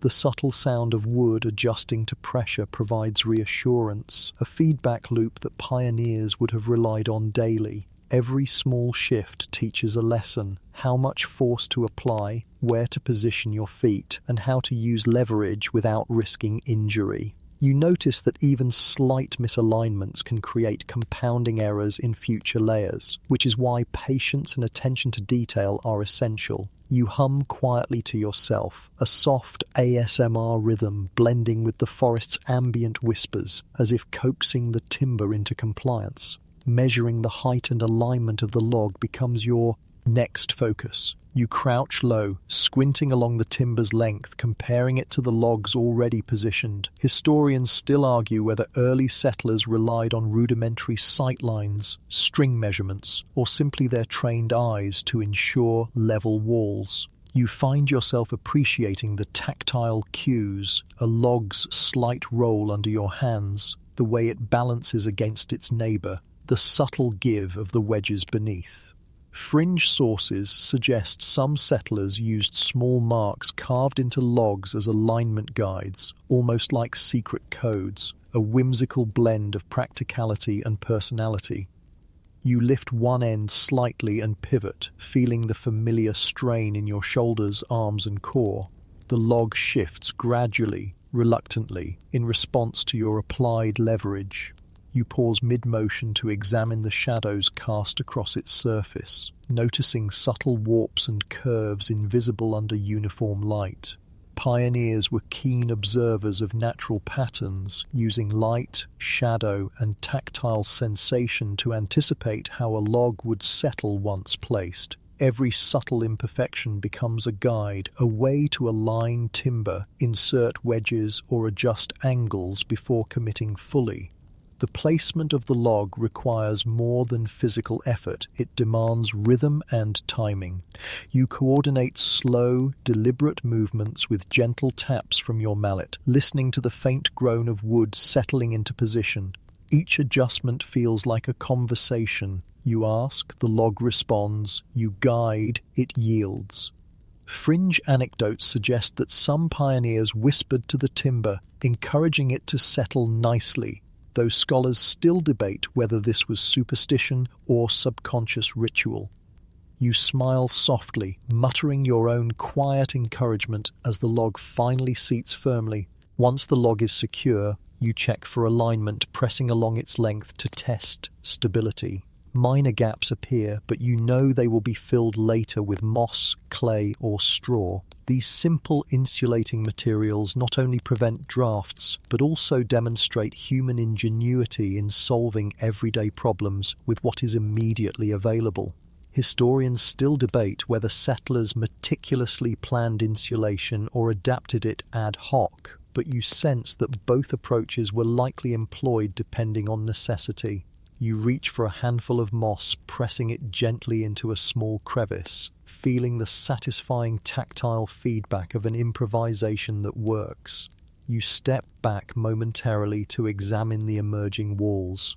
The structure begins to take form, each log interlocking with the last, creating a subtle rhythm of light, shadow, and texture. You imagine early pioneers performing the same gestures, hands blistered but precise, bodies fatigued but steady, eyes trained to notice imperfections invisible to the unpracticed observer. Fringe sources suggest that some settlers incorporated playful carvings into log ends, almost like hidden signatures, though historians debate how common this practice truly was. You run a finger along a smooth groove, imagining a tiny symbol or mark that might one day tell your story. The rhythm of labor becomes almost meditative. Lift, pivot, wedge, tap, test, adjust. Your muscles ache, your palms are sticky with resin, yet the repetitive sequence induces a quiet trance. You notice the forest's subtle accompaniment, the gentle rustle of leaves, distant bird calls, and the faint murmur of wind through trees. Early settlers would have relied on similar sensory input, interpreting natural cues to guide their labor, ensuring safety, efficiency, and harmony with the environment. You pause briefly, breathing in the scent of wood, moss, and earth, feeling a deep connection to centuries of hands that performed similar work. As afternoon fades toward evening, you repeat the process with 2 more logs. Each presents unique challenges. One curves unexpectedly, requiring careful rotation and wedge placement. Another has a stubborn knot that demands precise carving to fit snugly. Historians still debate whether settlers standardized methods for dealing with irregular timber or adapted entirely on instinct, but the process feels like a combination of both approaches. Fringe anecdotes suggest some settlers treated stubborn logs with humor, narrating small imaginary dialogues or telling jokes to maintain patience, a subtle psychological strategy for endurance. Finally, you step back to survey your progress. The walls rise steadily, each log secured and aligned with careful attention, yet maintaining the organic irregularity that only hand-placed timber can provide. The forest seems to settle around the structure, approving silently, the air thick with the earthy aroma of wood, moss, and soil. You feel a quiet satisfaction, a blend of accomplishment and anticipation for the next stage. Raising additional layers, shaping door frames, and continuing the tactile dialogue with timber that will eventually form a home. You gather your tools, brushing bark, sawdust, and moss from your hands. The partially raised walls, heavy with labor and promise, stand as evidence of patience, observation, and human ingenuity. Historians still argue whether early settlers approached this phase methodically or intuitively, but you sense that both were essential. Structure required careful planning, yet survival often demanded adaptation in response to the wood and landscape. You inhale deeply, savoring the moment, knowing that the next session will continue the delicate rhythm of placement, adjustment, and alignment, guided by intuition, strength, and respect for the forest. You stand back for a moment, wiping sweat from your brow and letting the quiet of the forest sink in. The partially constructed walls before you sway gently under the weight of logs you've positioned. each one a tactile testament to patience, observation, and human ingenuity. You probably won't survive this stage without a careful eye, strong arms, and a deep understanding of how timber behaves under pressure. The logs are heavy and unpredictable, each twist and knot a subtle challenge that demands attention and respect. You press your palm against the rough bark of the most recently positioned log, feeling every groove, ridge, and irregularity as if trying to sense what it wants next. Your first task is to reinforce the foundation layer. You step close, wedges in hand, and gently tap each log at contact points. Subtle creaks and groans echo softly through the air, a language of wood communicating its settling and adjustment. Historians still argue whether early pioneers used systematic reinforcement methods or relied on trial and error observation. Fringe sources suggest some settlers whispered to the timber while adjusting it, claiming the logs would settle more readily when treated with care and attention. You can't help but chuckle quietly at the idea, murmuring a soft, encouraging word as you tap and wedge. Once the foundation feels stable, you focus on aligning the upper layers. Each log is heavier, less cooperative, and demands careful planning. You use small branches as rollers and adjust your stance repeatedly, testing angles and leverage. You notice that even the slightest misalignment can propagate up the walls, creating stress points or gaps.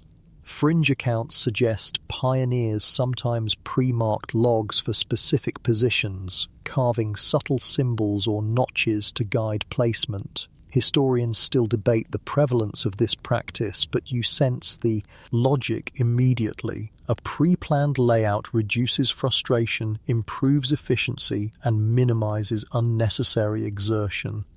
You lift a particularly stubborn log, feeling its unpredictable weight press against your arms and shoulders. The rhythm of your movements becomes hypnotic. Lift, rotate, wedge, tap, adjust. Each motion builds upon the last, reinforcing muscle memory while sharpening your intuition for timber behavior.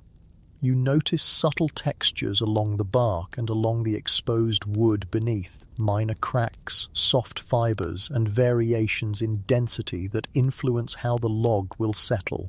Pioneers would have read these cues instinctively, learning over time how much force to apply and where subtle pressure could coax wood into place without splitting. The sun climbs high, casting dappled light across the clearing. You use the shifting patterns of light and shadow to check alignment and level. Historians still debate whether early settlers relied on natural light for precision or used rudimentary sighting tools, but you find that both methods are effective when combined. Fringe accounts even suggest that some settlers adjusted work schedules to maximize light conditions, performing more delicate shaping and fitting in the early morning or late afternoon when shadows highlighted irregularities. You nod quietly to yourself, appreciating the subtle interplay of time, light, and labor. You pause to rest briefly, leaning against a log and brushing sawdust from your hands. The tactile memory of each placement lingers, the exact pressure applied, the resistance of the timber, the soft sound of settling. This momentary respite also allows you to observe the forest. A bird flits across a branch. A small mammal rustles in the underbrush and leaves whisper with a gentle breeze. Fringe historical anecdotes suggest that pioneers interpreted animal behavior as guidance, or at least as entertaining signs, while historians still debate the seriousness with which these observations were applied. You smile, imagining a pioneer taking note of a squirrel's curious inspection of a newly raised wall.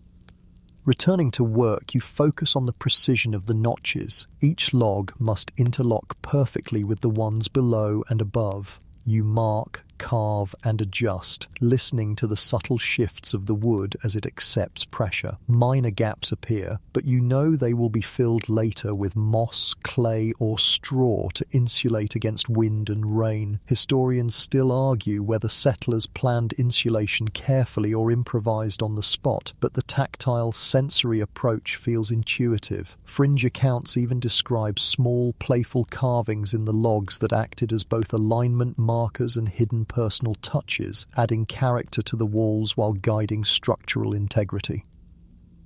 As the afternoon progresses, your rhythm becomes almost meditative. Lift, align, wedge, tap, adjust, repeat. Each repetition builds endurance, skill, and a subtle connection with the timber. You notice the small adjustments required to account for warps, twists, and knots, realizing that early settlers developed an intimate understanding of their materials through observation, trial, and repetition. You run your hands along a curved log, feeling the grain and imagining the centuries of growth compressed into fibers that now support your construction efforts.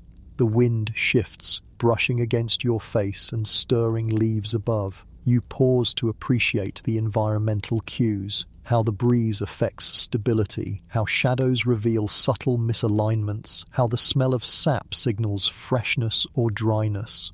Fringe sources suggest pioneers sometimes paused work to observe environmental signals, adjusting placement or timing to improve safety and efficiency. You hum quietly as you continue, using these sensory inputs to guide the next set of log placements.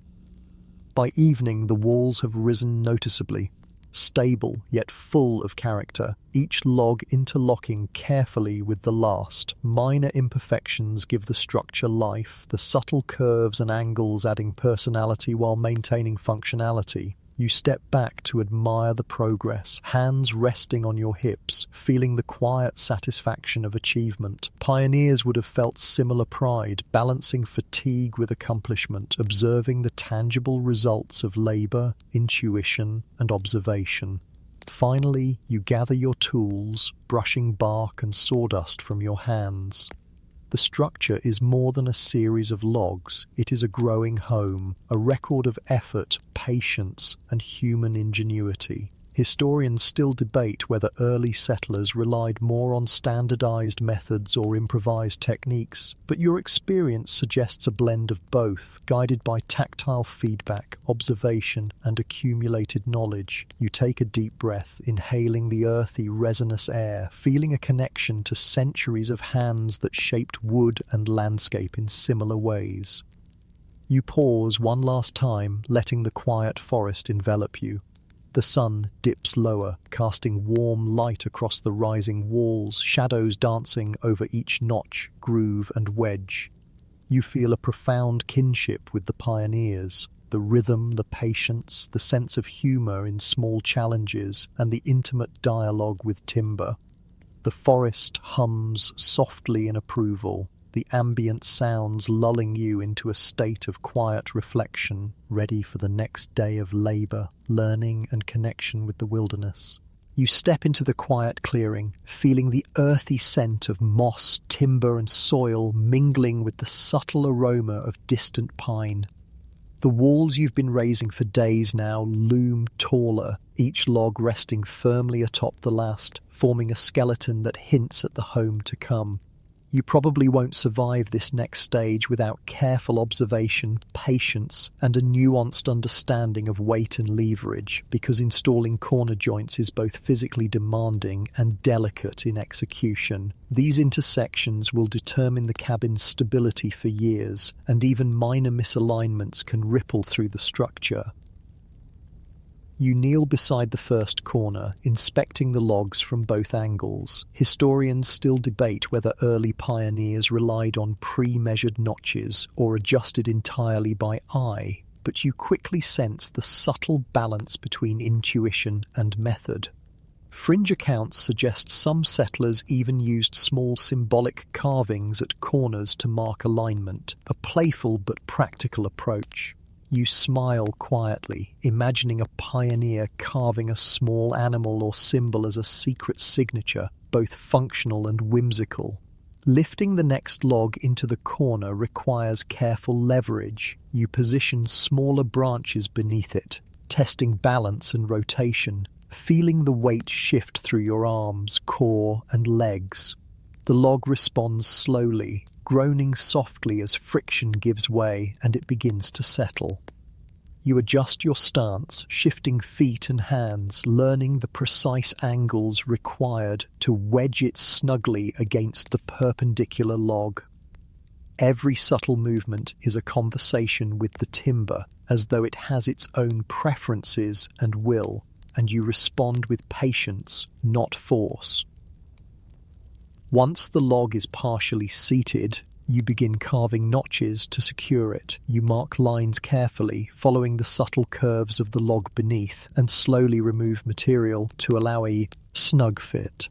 The tactile sensation of wood under your fingertips is almost hypnotic. Grain, knots and fibers guiding your adjustments. Historians still argue whether settlers used specialized tools for corner notching or relied on general-purpose axes and chisels, but the process feels intuitive. Fringe sources suggest some pioneers sang quietly while working corners, a meditative cadence that kept rhythm and focus steady. You hum softly to yourself, allowing the forest's natural rhythm to synchronize with your movements. The log begins to seat more firmly. You test its stability, applying gentle pressure along its length and tapping with a mallet. Small adjustments with wedges shift it minutely into perfect alignment. Pioneers would have relied on similar tactile cues, trusting touch and sound over measurement tools that were rare or improvised in frontier life. You pause to appreciate the subtle groan of the wood, a confirmation that it is settling into place as intended. Fringe accounts suggest some settlers even whispered encouragement to logs, treating timber as an active participant in construction rather than passive material. A practice that seems oddly logical when you feel the responsive nature of each beam. You step back to survey the corner from a distance, noticing how light falls across interlocking timber. Shadows reveal slight gaps, and your eyes quickly calculate adjustments needed. The process requires constant observation, patience, and finesse. Gravity is always present, nudging logs in unexpected ways. Historians still debate whether settlers used temporary bracing systems for corners or relied entirely on wedges and their own muscle power, but a combination seems likely. You slide a small wooden brace into position, the log leaning against it with a reassuring creak, and feel a sense of quiet satisfaction. The next log for the adjoining wall is heavier, slightly warped, and more resistant to movement. You position it carefully, rolling it on smaller logs, testing leverage points and adjusting your grip. Sweat drips from your brow, your forearms burn, but the rhythm of placement becomes meditative. Lift, rotate, wedge, tap, adjust. Every movement reinforces your understanding of the log's behavior and of the forest's subtle cues. Pioneers would have repeated these motions countless times, gradually learning to anticipate resistance, read grain patterns, and subtly coax timber into perfect fit. Fringe historical accounts describe settlers joking or narrating small imaginary stories to logs to keep morale up, a whimsical approach to repetitive labor. You carve the corner notch for this log, fitting it snugly against its perpendicular counterpart. The tactile feedback is immediate. Slight pressure reveals where more material must be removed, where wedges need adjustment, and where the wood's natural twist dictates the final angle. Historians still debate whether standardized notch shapes existed regionally or if settlers improvised entirely, but both methods clearly worked. You insert a small wedge, tap gently with your mallet, and listen as the log settles with a satisfying groan, finally locking into place. By now, the two intersecting walls are beginning to form a true corner, solid and stable, yet full of life and character. You step back and admire the interplay of textures, bark ridges, knotty protrusions, slight warps and gentle curves, all contributing to structural integrity. You notice tiny gaps that will later be filled with moss or clay, primitive insulation that will keep wind and rain at bay. Fringe sources suggest some settlers added straw or animal hair for extra warmth, though historians debate how widespread these methods were. You press a handful of moss gently into a crevice, enjoying the tactile satisfaction of immediate problem-solving. The sun begins to slant lower, casting long shadows that highlight irregularities invisible in flat light. You pause to consider the next layer of logs, imagining how each will interlock, the force distribution along walls, and the need to maintain level alignment. Historians still argue whether early settlers used rudimentary plumb lines or relied purely on eye and experience, but careful observation clearly guided every decision. Fringe accounts even describe settlers using small reflective surfaces like water or polished metal to check angles, a resourceful technique that resonates with your current improvisation. You lift and position 2 more logs to continue the corner, testing angles and inserting wedges with care. The rhythm of repetitive effort, lift, adjust, wedge, tap, test, becomes hypnotic. Your muscles ache, your hands are sticky with sap, but the tactile, physical feedback is almost soothing. You imagine pioneers working similarly, perhaps humming quietly or exchanging soft jokes about a stubborn log or a misaligned notch, their labor demanding both patience and creativity. Finally, as the light fades toward evening, the corner stands complete, stable, interlocked, and alive with character. The logs bear subtle imperfections that tell a story, yet these quirks add charm and resilience to the structure. You step back, brushing bark and sawdust from your hands, and feel a profound sense of satisfaction.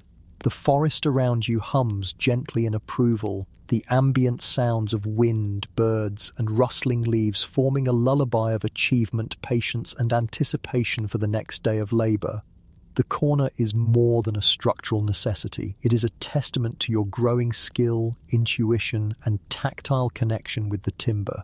You step into the soft afternoon light, brushing bark dust from your hands, and take a moment to admire the progress. The cabin walls, carefully raised and interlocked at precise corners, begin to take on the shape of something almost recognizable as home. You probably won't survive this next stage without patience, intuition, and a keen sense of spatial awareness, because installing door and window openings requires both precision and flexibility. Each cut you make must account for structural integrity, the natural irregularity of the logs, and the future placement of doors or shutters, all while maintaining the delicate rhythm of construction you've built over the past days. You approach the wall designated for the main doorway, kneeling beside the carefully stacked logs. You trace the height with your hand, imagining the space needed for both entry and the passage of future family members, livestock, or supplies. Historians still argue whether early pioneers pre-planned openings precisely or adjusted as they went, but your instinct tells you a combination of observation and foresight is essential. Fringe accounts suggest that some settlers used small wooden templates or carved markers to guide cuts, blending practicality with a touch of creativity. You run your fingers along the intended path, visualizing the final frame, feeling the wood's texture and subtle warps that might influence the shape. Lifting a smaller log for placement above the doorway, you notice slight twists and curvature. You roll it gently on makeshift rollers, feeling the weight shift beneath your hands, and align it carefully with the logs beneath. The corner joints respond with soft groans, each shift a subtle dialogue with gravity and leverage. You tap wedges into place, listening intently for the reassuring sound of timber settling. Pioneers relied on similar sensory feedback, adjusting and glaze, pressure, and wedges based on subtle cues from the wood. Fringe accounts even suggest that some whispered gentle encouragement to stubborn beams, a combination of humour, superstition, and psychological focus. Once the log is seated above the doorway, you begin shaping the opening itself. Using an axe and a sharp chisel, you carefully carve away excess timber, mindful of both balance and aesthetics. Each tap and scrape is deliberate, a measured rhythm that guides the log into position without risking structural compromise. Historians still debate whether settlers used pre-measured tools for cutting openings or relied purely on eye and experience, but your process mirrors the tactile intelligence that likely governed frontier construction. Fringe sources claim that minor decorative flourishes, small notches or curves, were sometimes added, making the door frame both functional and subtly artistic. You smile, imagining a tiny carved animal or symbol marking the entryway, a hidden signature of human presence amidst wilderness. The rhythm of work, lift, align, wedge, carve, adjust, becomes hypnotic, a meditative dance between strength, precision, and intuition. You pause briefly to rest your arms, noticing the ambient sounds around you. Distant birds, the rustle of leaves, and the faint creak of logs settling naturally. These subtle environmental cues mirror those early pioneers would have relied upon, signaling stability, stress points, or minor shifts. You hum quietly, synchronizing your movements to the forest's natural rhythm, allowing focus and calm to guide each precise cut. The upper portion of the doorway requires additional care. You trace the curve with your fingers, feeling uneven density and knots in the timber. Minor adjustments are essential. One misplaced cut or poorly seated wedge could compromise the entire wall. You carefully tap, carve and wedge, repeating the sequence until the log sits flush, stable yet subtly alive with the natural irregularities of hand-hewn timber. Historians still debate how standardized early pioneer carpentry techniques were, but tactile mastery and improvisation clearly played a critical role. Fringe anecdotes even describe settlers using small pieces of moss or clay temporarily to protect edges during adjustments, a clever adaptation born from necessity and observation. You step back momentarily, observing the doorframe emerging from the wall. Shadows reveal minor irregularities, subtle curves that demand attention. You adjust gently, nudging logs, realigning wedges, and testing stability with light pressure. The tactile feedback is immediate. Slight movements indicate whether the log has settled correctly or requires more intervention. Pioneers relied heavily on touch and observation in these situations, often making split-second adjustments that ensured longevity. You notice the interplay of light and timber, shadows highlighting the unique character of each beam, and the careful craftsmanship required to accommodate natural imperfections. Once the doorway feels secure, you turn your attention to a nearby window opening. Similar principles apply: precise measurement, careful carving, and gentle wedging. You trace the intended dimensions with your hands, visualizing how shutters or small panes might fit later. You notice knots in the wood, subtle warps, and slight curves that influence both shape and function. Historians still debate whether settlers used fixed templates for windows or adjusted on site, but tactile feedback and observation clearly guided decisions. Fringe accounts suggest small personal touches, like carved patterns at corners, were sometimes added to openings, adding charm and individuality to functional spaces. The rhythm of work continues: lift, carve, wedge, test, adjust.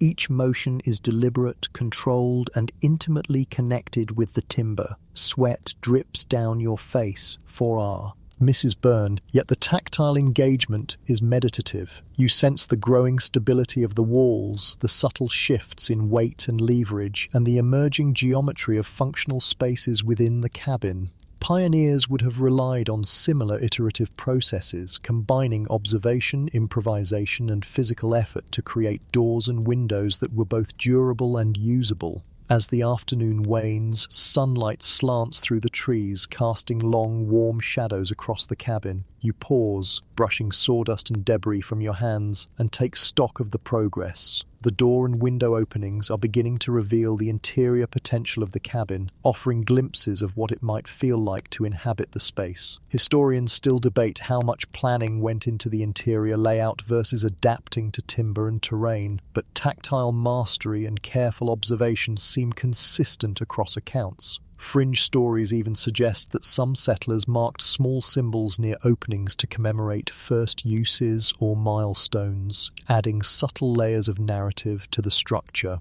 Finally, you step back and admire the walls and openings together. The cabin now begins to feel functional, alive, and distinctly human. Each log, notch, and wedge reflects patience, creativity, and tactile intelligence. The forest hums quietly, the ambient sounds of wind, birds, and leaves providing a soft lullaby as evening approaches. You brush sap and sawdust from your hands, inhale deeply, and feel a profound connection to the pioneers who performed similar labor centuries ago. The door and window openings are more than functional. They are milestones, tangible proof of human ingenuity and quiet persistence in the wilderness. You pause for a moment, leaning against a sturdy log, feeling the sun's warm glow filtering through the canopy above. The cabin has begun to take shape, walls interlocked, corners solid, and openings for doors and windows etched carefully into place. You probably won't survive this stage without deliberate patience, precise coordination, and a tactile connection to each log, because raising the roof beams demands a blend of strength, strategy, and intuition.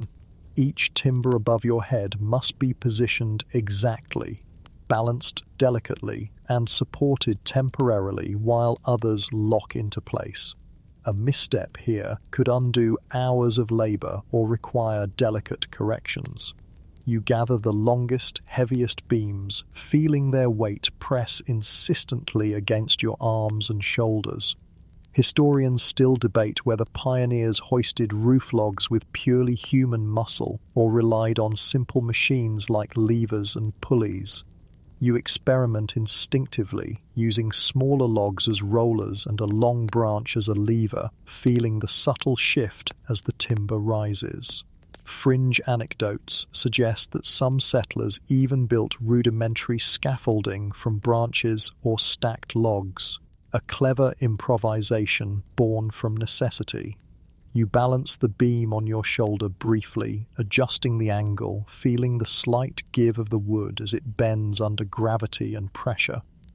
Once the first roof beam is aligned over the top of the walls, you carefully wedge it into position, tapping lightly with a mallet. The creak of timber settling is almost musical, a soft affirmation that your movements are precise, controlled, and effective. You pause to test its stability, pressing gently at multiple points along its length.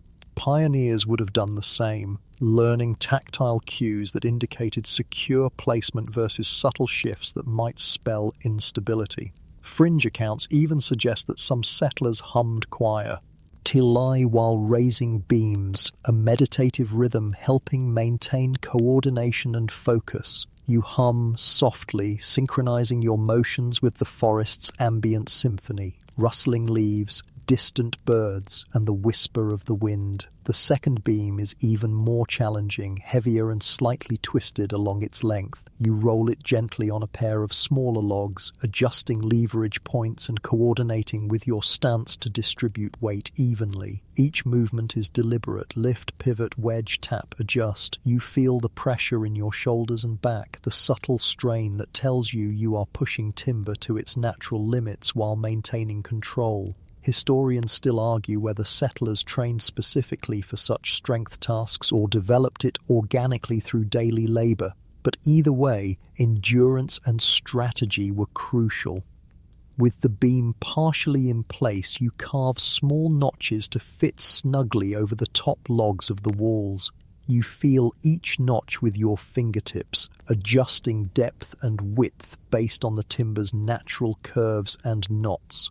Minor imperfections in the logs require improvisation. Tiny wedges, subtle taps, and careful observation guide every adjustment. Fringe accounts suggest that some pioneers even marked roof beams with small carvings or symbols, adding character while subtly guiding alignment. You imagine leaving your own tiny mark, a hidden signature in the rising roof, a whisper of presence for anyone who might discover it centuries later. The rhythm of labor, lift, pivot, wedge, tap, carve, adjust, becomes hypnotic.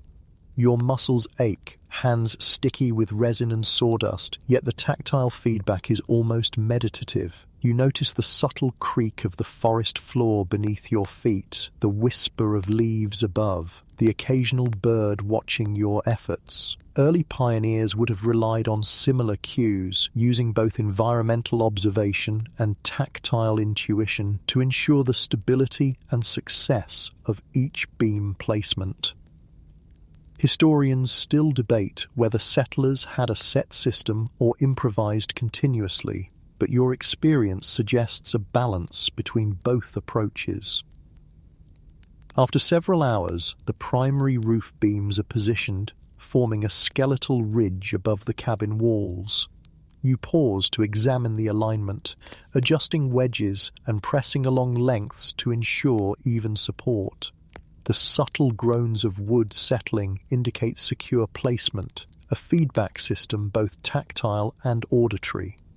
Fringe accounts describe settlers gently tapping beams in specific patterns to test stability, almost like a primitive auditory plumb line. You replicate this quietly, listening intently as the timber responds, feeling satisfaction with each subtle confirmation of stability. With the main beams in place, you begin the secondary supports, smaller logs and branches that will help distribute weight and provide points for roofing material. You carefully lift, roll, and wedge them into position, maintaining the meditative rhythm that has carried you through previous sections. Lift, pivot, adjust, wedge, tap, repeat. The tactile interaction with each piece of wood provides continual feedback, teaching patience, precision, and subtle problem solving. Pioneers would have used similar iterative processes, observing natural variations in timber, adjusting on the fly, and balancing multiple pieces simultaneously. You notice minor irregularities in the main beams, slight twists, uneven ends, and subtle gaps that must be accounted for to prevent instability. You insert small wedges, adjust notches, and ensure that each supporting piece distributes weight evenly. Historians still debate whether settlers used temporary braces or simply relied on muscular endurance and tactile judgment, but the combination of both seems likely. Fringe accounts even describe settlers improvising small rope or vine ties to hold beams in place temporarily. A simple, clever solution reflecting both resourcefulness and practicality. As evening descends, the roof structure begins to feel stable yet alive, each beam responding subtly to its neighbours' weight and tension. Shadows highlight the organic irregularities in timber, turning what might seem flaws into features that enhance the structure's character. You pause to appreciate the intricate interplay between human effort, material properties, and environmental observation. Pioneers would have experienced similar moments of reflection, balancing exhaustion with quiet pride in visible, tangible progress. Finally, you step back, brushing bark, sap, and sawdust from your hands. The skeletal roof, supported by main beams and secondary logs, stands as a testament to patience, tactile intelligence, and adaptive problem-solving. The forest hums quietly around you, birds settling in their nests, leaves rustling softly, the air thick with the earthy scent of timber. You feel a profound connection to the pioneers who performed similar labor centuries ago, hands and minds in constant conversation with nature. Each beam is more than wood. It is a record of human ingenuity, resilience, and quiet humor in the face of endless challenges. You step into the clearing, letting your eyes travel over the cabin's walls and the skeletal framework of the roof. The sun filters through the canopy, casting dappled patterns across logs and forest floor, and you inhale the rich scent of timber, moss, and soil, feeling a quiet energy in the air. You probably won't survive this stage without patience, careful observation, and steady hands, because installing the roofing material requires precision, timing, and a delicate touch. Each piece of bark, board, or thatch must be positioned to ensure water runs correctly, the structure remains stable, and gaps are minimized. You approach the first roof panel, a large slab of bark you harvested earlier, carefully balancing it in your arms. Historians still debate whether pioneers typically used bark, wooden shingles, or thatch as roofing material, but evidence suggests availability and environment dictated choices. Fringe accounts tell of settlers choosing bark with slight curvature, believing it shed rain better, and even sometimes whispering encouragement to the slabs as they placed them, a blend of superstition and focus that seems oddly logical when working with delicate, heavy materials.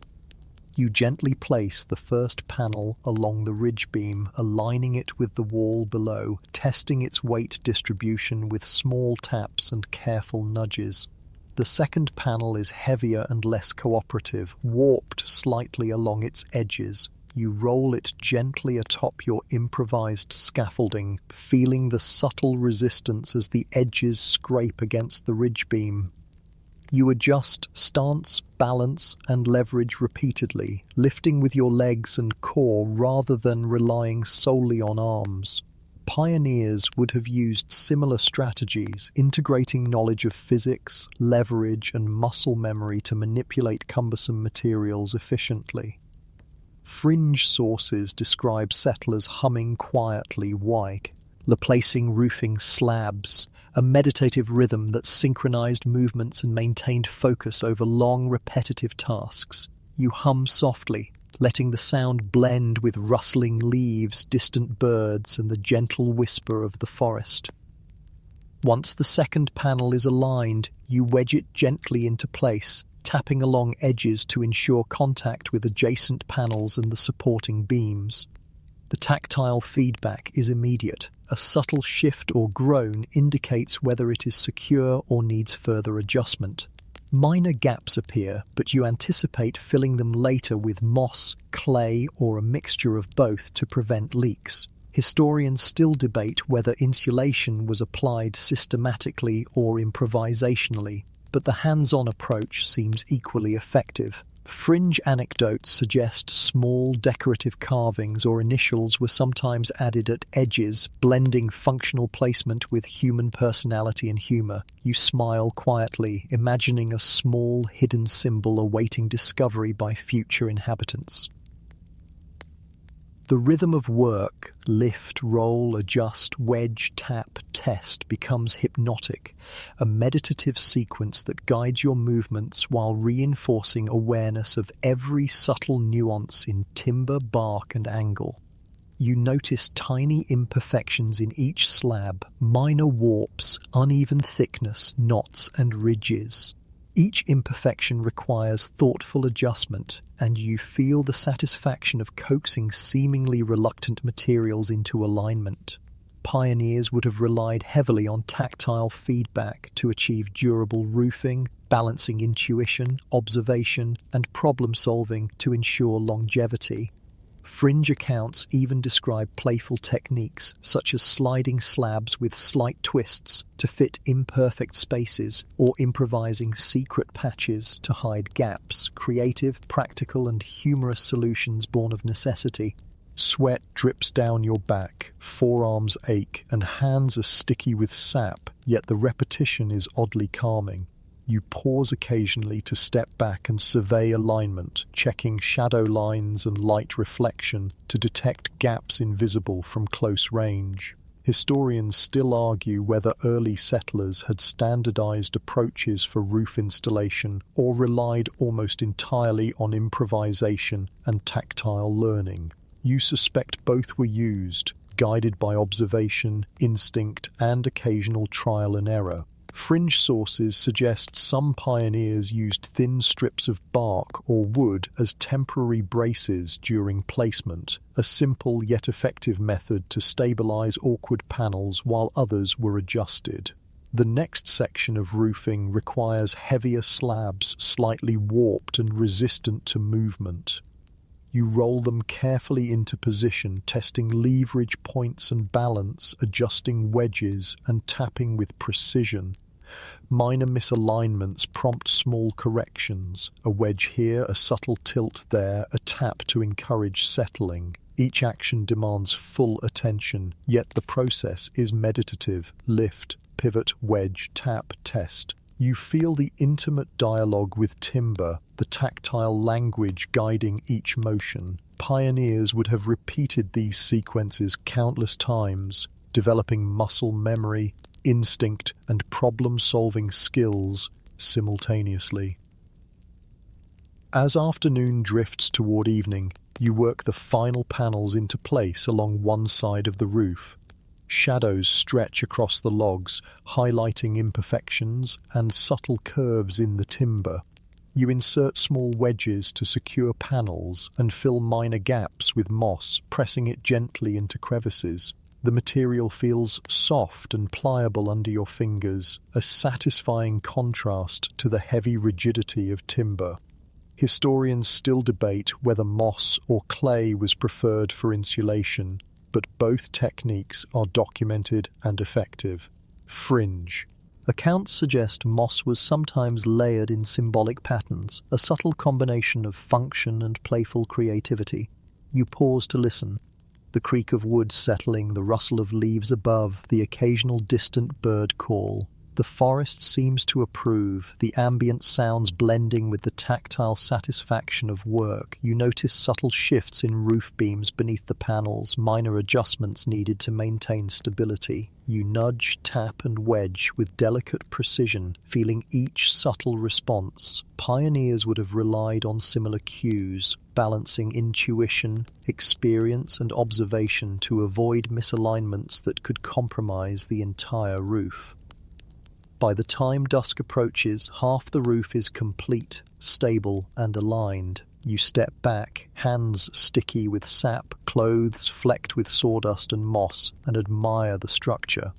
The interplay of light, shadow, and timber highlights the organic irregularities that give the cabin personality and character. Each panel, wedge, and notch represents hours of tactile learning, patient observation, and quiet problem-solving. You breathe deeply, savoring the earthy aroma of forest and timber, and feel a profound connection to the pioneers who labored similarly centuries ago, hands conversing with the wood, adapting to its quirks, and finding satisfaction in subtle progress. You step into the soft, golden light of late afternoon, surveying the roof panels you've just positioned. The structure now shows a clearer silhouette, the cabin's shape emerging from the forest like a quiet promise of shelter. You probably won't survive this stage without careful observation, patience, and strong, precise movements, because securing the roof permanently requires exact placement, subtle adjustments, and constant monitoring of balance. Each log, each slab of bark, each wedge contributes to a delicate system of weight distribution. A small miscalculation could ripple across the entire structure. You begin with the ridge beam, the central spine that will hold the roof together. It is heavier than any beam you've handled so far, slightly warped along its length and demanding careful leverage to lift. Historians still argue whether early pioneers raised such beams using only human muscle or employed simple mechanical aids like levers, ropes, or inclined planes. You test your angles with small logs as rollers, your legs and core working in tandem with your arms to lift, pivot, and maneuver the timber. Fringe anecdotes suggest settlers sometimes used long poles or even tree branches as temporary jacks, creating makeshift support while positioning beams, a clever improvisation born of necessity. You wedge the ridge beam carefully into the top of the walls, listening to subtle creaks and groans as the weight settles. Each sound is feedback, a conversation between you and the timber. You test the stability with gentle pressure, noting how minor shifts require tiny adjustments in wedges, angles, or position. Pioneers would have relied heavily on these tactile and auditory cues, learning over time to anticipate the wood's response and adjust accordingly. Fringe accounts even suggest soft humming or rhythmic tapping was employed to maintain focus and coordinate. Movement, turning labor into a meditative cadence, you hum quietly, feeling the rhythm align with your breathing and the ambient forest sounds. Next, you turn to the side beams, smaller logs that will support the roofing slabs and distribute weight evenly along the structure. Each one is slightly irregular, warped, knotted, and resistant in unpredictable ways. You roll them gently on smaller logs, testing leverage and alignment, then wedge them precisely against the ridge beam and walls. The tactile feedback is immediate. A subtle shift, a tiny groan, or the slight settling of a wedge tells you whether the beam is secure. Historians still debate whether pioneers standardized measurements for such supports or relied almost entirely on intuition and tactile learning, but it's clear that both strategies were likely combined. Fringe accounts describe playful carvings or notches that doubled as alignment markers, a blend of practicality and subtle personalization. You pause briefly to inspect the spacing between beams, considering how the roofing slabs will lay across them. You notice small inconsistencies. One beam slightly higher than the others, another tilted at a subtle angle. These small imperfections require careful adjustment, delicate taps with your mallet, and sometimes the insertion of temporary wedges to achieve a stable base. You run your fingers along each surface, feeling grain direction, knots and ridges, as if coaxing the wood into position. Pioneers would have performed similar tactile assessments, relying on muscle memory, observation and intuition rather than formal tools. Sweat drips down your temples, forearms burn, and your palms are sticky with sap and bark, yet the rhythm of work is strangely meditative. Lift, pivot, wedge, tap, test, adjust.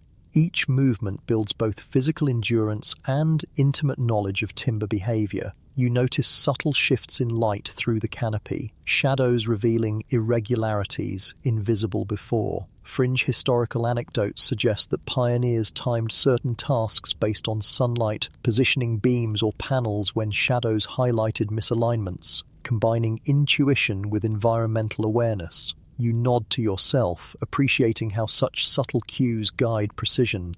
The next step involves securing diagonal braces to reinforce the roof. You lift each brace into position, adjusting angles and inserting wedges at points of contact. The tactile resistance is a teacher. It tells you exactly how much force is appropriate, where adjustments are needed, and how to prevent splintering. You tap lightly along the edges with your mallet, listening to each response.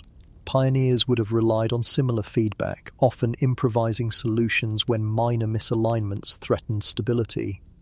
Fringe sources suggest occasional playful rituals, like tapping beams in a particular pattern, which may have helped with coordination and focus during repetitive labor. As evening approaches, the roof's skeletal framework begins to feel solid, yet alive with subtle energy. Each beam, wedge, and brace is a record of patient observation, skillful adjustments, and the tactile dialogue between human and material. You step back to admire the structure, noticing how shadows stretch across the timber, highlighting its irregularities and unique character. The forest hums softly around you, leaves rustle in the wind, distant birds call, and the faint murmur of the nearby stream adds a meditative rhythm. You take a deep breath, feeling the satisfaction of progress mingled with quiet anticipation. The next day will bring the challenge of laying remaining roofing slabs, filling gaps and reinforcing weak points, but the fundamental structure is now stable. The ridge beam holds, side supports brace, and diagonal braces tie everything together. The tactile, visual, and auditory feedback you've relied upon throughout the day gives confidence in both stability and longevity. Pioneers would have recognized these milestones, pausing to admire subtle successes, noting lessons learned, and quietly appreciating the harmony between human labor and natural materials. Finally, you brush sawdust, bark, and moss from your hands, stepping back to allow the forest to envelop you once more. The roof framework, though incomplete, stands as a testament to patience, intuition, and skill. Each log and brace reflects countless decisions made with care, subtle adjustments, and observation, creating a structure that is functional, resilient, and alive. You inhale deeply, the earthy aroma grounding you, and feel a quiet kinship with the pioneers who once performed similar labor in similar surroundings, hands conversing with timber, improvising, and finding satisfaction in subtle, tactile progress. You step into the clearing, the cool evening breeze brushing against your skin as you survey the skeletal roof framework you've painstakingly raised over the past days. The cabin walls are now fully interlocked, corners locked in place, doors and window openings carved carefully, and the ridge and side beams forming a delicate lattice of timber above. You probably won't survive this next stage without patience, careful planning, and an intimate understanding of both material and environment, because adding the final layers of roofing, bark, thatch, or wooden shingles requires a delicate balance of timing, precision, and coordination. Each piece must overlap correctly, distribute weight evenly, and align with the supporting beams to ensure the structure remains weatherproof. You approach the first roofing slab, a broad, slightly curved piece of bark harvested from nearby trees. It is heavy, awkward, and stubborn, resisting movement as you balance it in your arms. Historians still debate whether pioneers predominantly used bark, wooden shingles, or split logs for roofing, depending on climate and available resources. Fringe accounts suggest some settlers preferred bark with slight curvature, believing it shed rain better, and occasionally whispered encouragement to stubborn slabs, a blend of superstition, habit, and focus. You position the first panel along the ridge beam, nudging gently, adjusting the angle with small taps of your mallet.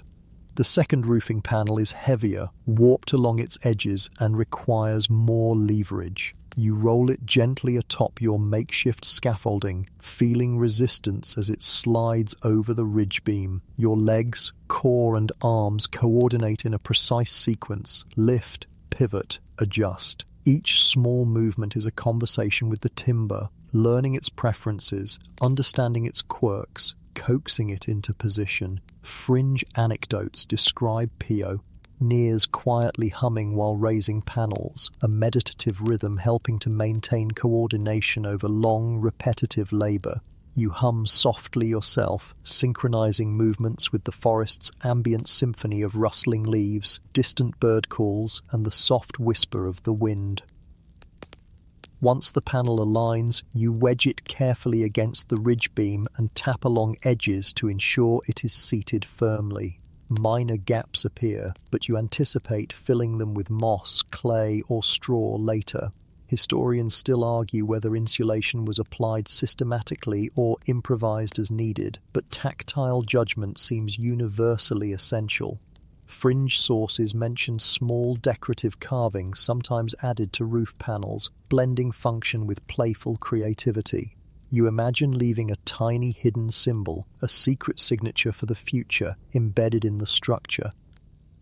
The rhythm of work, lift, roll, adjust, wedge, tap, test, becomes hypnotic. Each panel, each wedge, each tap is deliberate, controlled, and intimately connected to the timber. Sweat drips down your face, forearms burn, but the tactile feedback is meditative. you notice tiny imperfections, warps, uneven thickness, knots. Each imperfection requires careful adjustment, minor wedge insertion, or slight tilting. Pioneers relied heavily on these tactile cues, balancing instinct and observation to achieve durable, weatherproof roofing. Fringe anecdotes even describe playful solutions, sliding panels with subtle twists to fit imperfect spaces, or improvising secret patches to hide gaps. As the afternoon drifts into evening, heavier roofing slabs arrive. Their weight demands careful leverage, precise pivoting, and small, repeated nudges to achieve proper alignment. You lift, adjust, and wedge, testing stability continually. The tactile, auditory, and visual feedback informs every decision. Pioneers would have used similar strategies, observing wood grain, knot patterns, and natural warps to prevent splits, secure panels, and distribute weight evenly.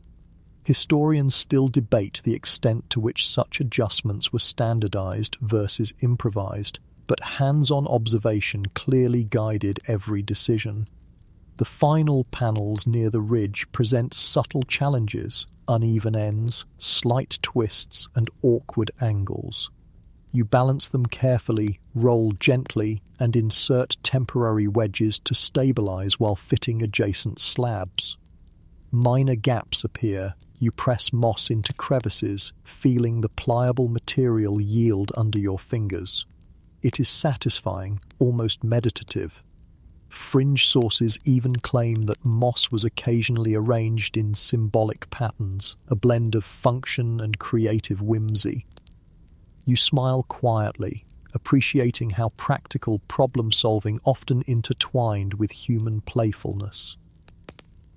By twilight, one side of the roof is nearly complete.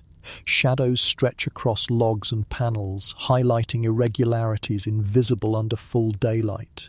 You step back frequently, observing angles, balance, and alignment, using light and shadow as natural guides. The rhythm of labor has become meditative. Lift, adjust, wedge, tap, test. Each motion reinforces skill, endurance, and tactile intelligence. Pioneers would have experienced similar moments of quiet reflection, balancing fatigue with satisfaction in tangible progress.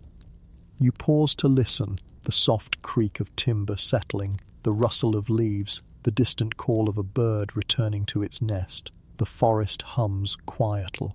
Around you, the ambient sounds blending with the tactile satisfaction of labor. The cabin, roof partially covered, stands resilient yet alive. Each wedge, notch, and slab is a testament to patience, intuition, and problem-solving. You inhale deeply, savoring the earthy aroma of moss, bark, and timber, feeling a profound kinship with those early settlers who shaped wood and landscape with quiet skill, humor, and observation. Finally, brushing sawdust and sap from your hands, you step back to admire the progress. The roof, though not entirely complete, demonstrates stability, careful placement, and resilience. Each log and slab reflects countless small decisions, angles adjusted, wedges inserted, gaps filled, and subtle improvisations made on the fly. The interplay of human ingenuity and natural material is evident, a harmonious dialogue of patience, tactile skill, and observation.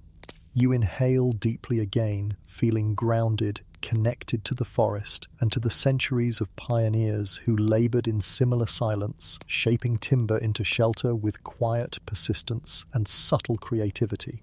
You step back from the half-completed roof, letting your eyes sweep over the cabin and the surrounding forest. The scent of sap, moss, and earth mingles with the cooling evening air, settling into your senses like a familiar lullaby.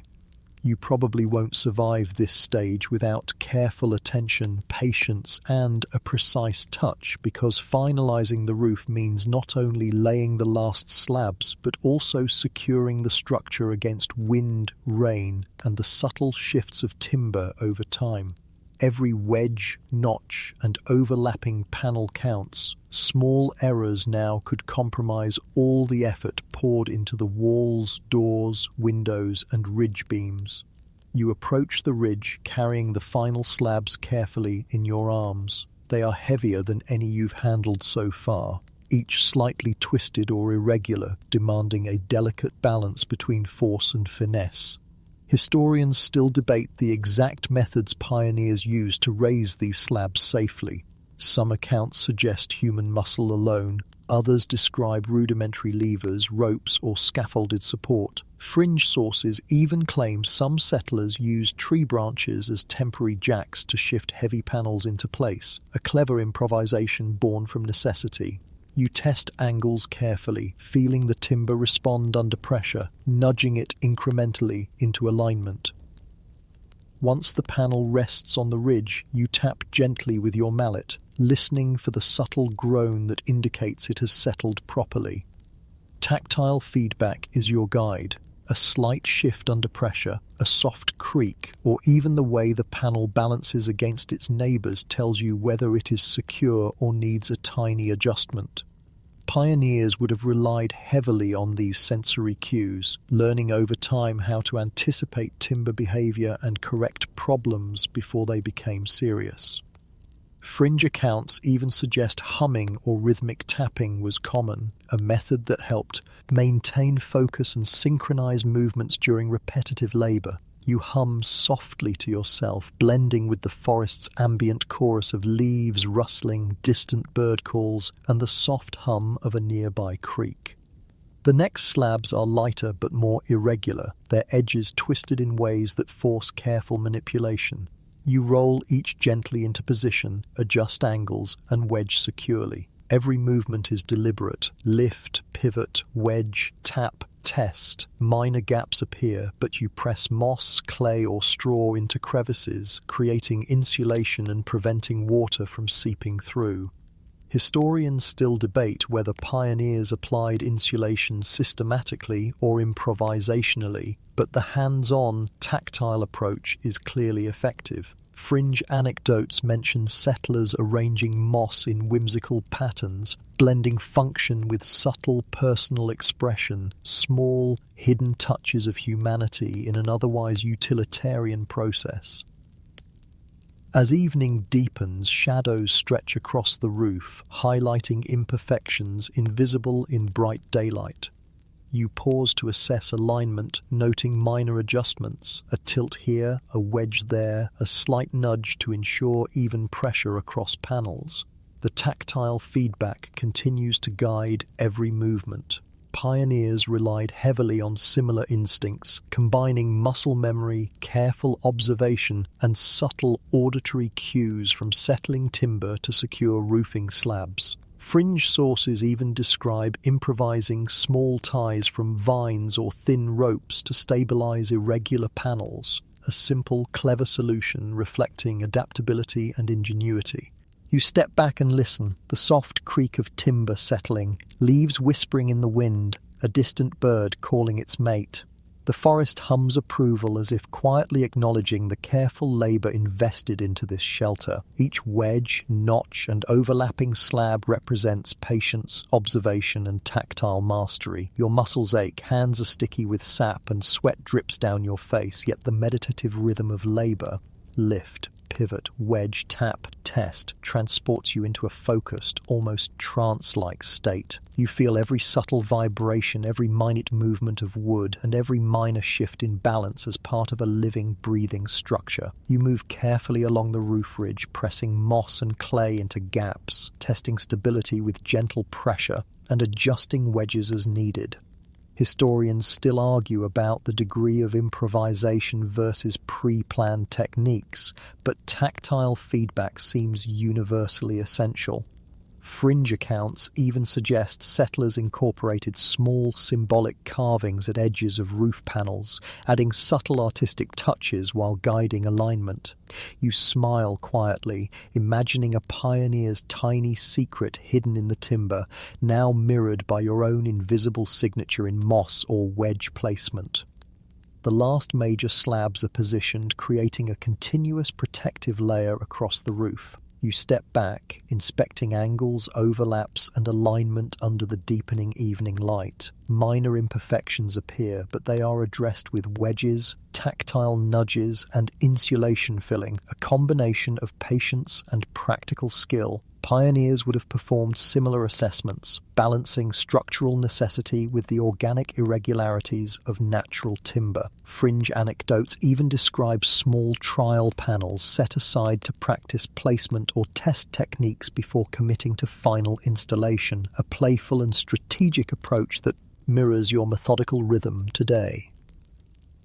By twilight, the roof is nearly complete. The ridge is strong, panels are aligned, gaps are filled, and insulation is pressed securely. You pause to appreciate the structure, the forest around you settling into the calm of evening. Each log, panel, and wedge tells a story of careful observation, tactile skill, improvisation, and human persistence. You inhale deeply, savoring the earthy aroma of moss, bark, and timber, feeling a profound kinship with the pioneers who shaped wood and landscape centuries ago. Their labor, patience, and quiet ingenuity resonate with every subtle decision you made, every panel adjusted, every wedge tapped into place. Finally, brushing bark and moss from your hands, you step back fully to admire the cabin. Though incomplete in minor details, the roof now stands stable, weatherproof, and alive with character. The structure demonstrates resilience, tactile intelligence, and human creativity working in harmony with natural materials. The forest hums quietly, shadows stretching across logs, leaves whispering softly. You feel grounded, connected to the earth, and to centuries of pioneers who worked similarly. Hands conversing with timber, improvising, and finding satisfaction in subtle, careful labor. The cabin is now more than timber and moss. It is a living testament to patience, skill, and human ingenuity. You step back and survey the cabin from multiple angles. The walls are straight yet textured, the roof solid yet alive with minor imperfections that lend character. The doors and windows functional yet subtly individualized. Historians still debate the prevalence of standardization in pioneer construction versus improvisation guided by observation and intuition, but both approaches are evident here. Fringe anecdotes even suggest that settlers occasionally left small tokens, stones, feathers, or carved symbols inside walls or under floorboards as talismans for protection or good luck. You consider slipping a tiny leaf into a crevice, a small homage to human connection and care. As dusk descends, shadows lengthen, highlighting the cabin's textures, log ridges, moss-filled gaps, twisted grain, and carefully wedged beams. You run your hands along surfaces one last time, feeling every curve, knot, and join. Minor imperfections are addressed, adjustments made, and stability tested again. The rhythm of your labor, press, wedge, tap, smooth, test, is familiar and meditative, the culmination of days of focused observation, tactile engagement, and patient problem-solving. Pioneers would have performed similar final inspections, integrating muscle memory, sensory feedback, and creative improvisation to ensure long-term durability. You inhale deeply, the scent of moss, bark, and forest filling your lungs. The cabin now stands resilient, functional, and full of character. Every detail reflects careful observation, tactile mastery, patience, and improvisation. Walls interlocked, corners reinforced, openings framed, roof stable, gaps insulated. You step back fully, letting the forest envelop you. The ambient sounds, the rustle of leaves, distant bird calls, and the soft murmur of a stream blend with the tactile satisfaction of a completed structure. The cabin is no longer merely wood, and moss. It is a living testament to human ingenuity, quiet determination, and the subtle humor and creativity that accompanied labor in the wilderness. Finally, you brush sawdust, sap, and moss from your hands, feeling a profound connection to the pioneers who labored similarly centuries ago. Their efforts, intuition, and small improvisations echo in every log, wedge, and moss-filled crevice.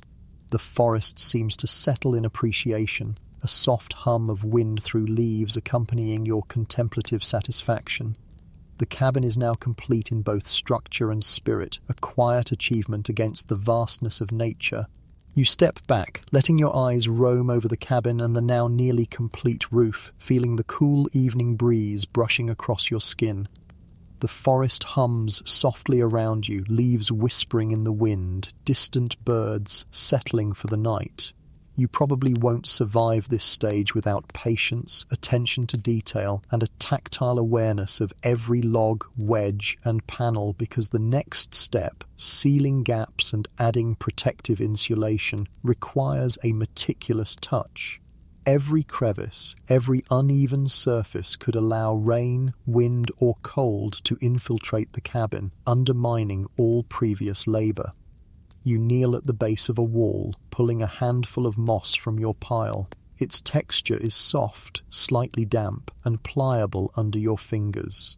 Historians still debate whether pioneers pre-collected moss or gathered it as needed, but evidence suggests that both approaches were used depending on urgency and availability. Fringe accounts claim some settlers even massaged moss into cracks while whispering encouragement, believing the timber would accept the filling more readily. You chuckle softly, pressing moss carefully into a gap between logs, feeling each fiber conform to the contours of the irregular surface. The first wall is complete.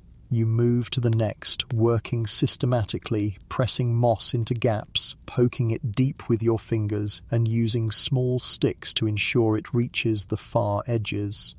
You listen intently as the timber settles slightly under pressure, a subtle creak confirming the logs are snug and stable. Pioneers would have relied heavily on such auditory and tactile feedback, learning over time how much pressure was required and where additional material was necessary. Fringe anecdotes suggest that minor additions of clay, straw, or even animal hair were sometimes included, enhancing insulation and weatherproofing.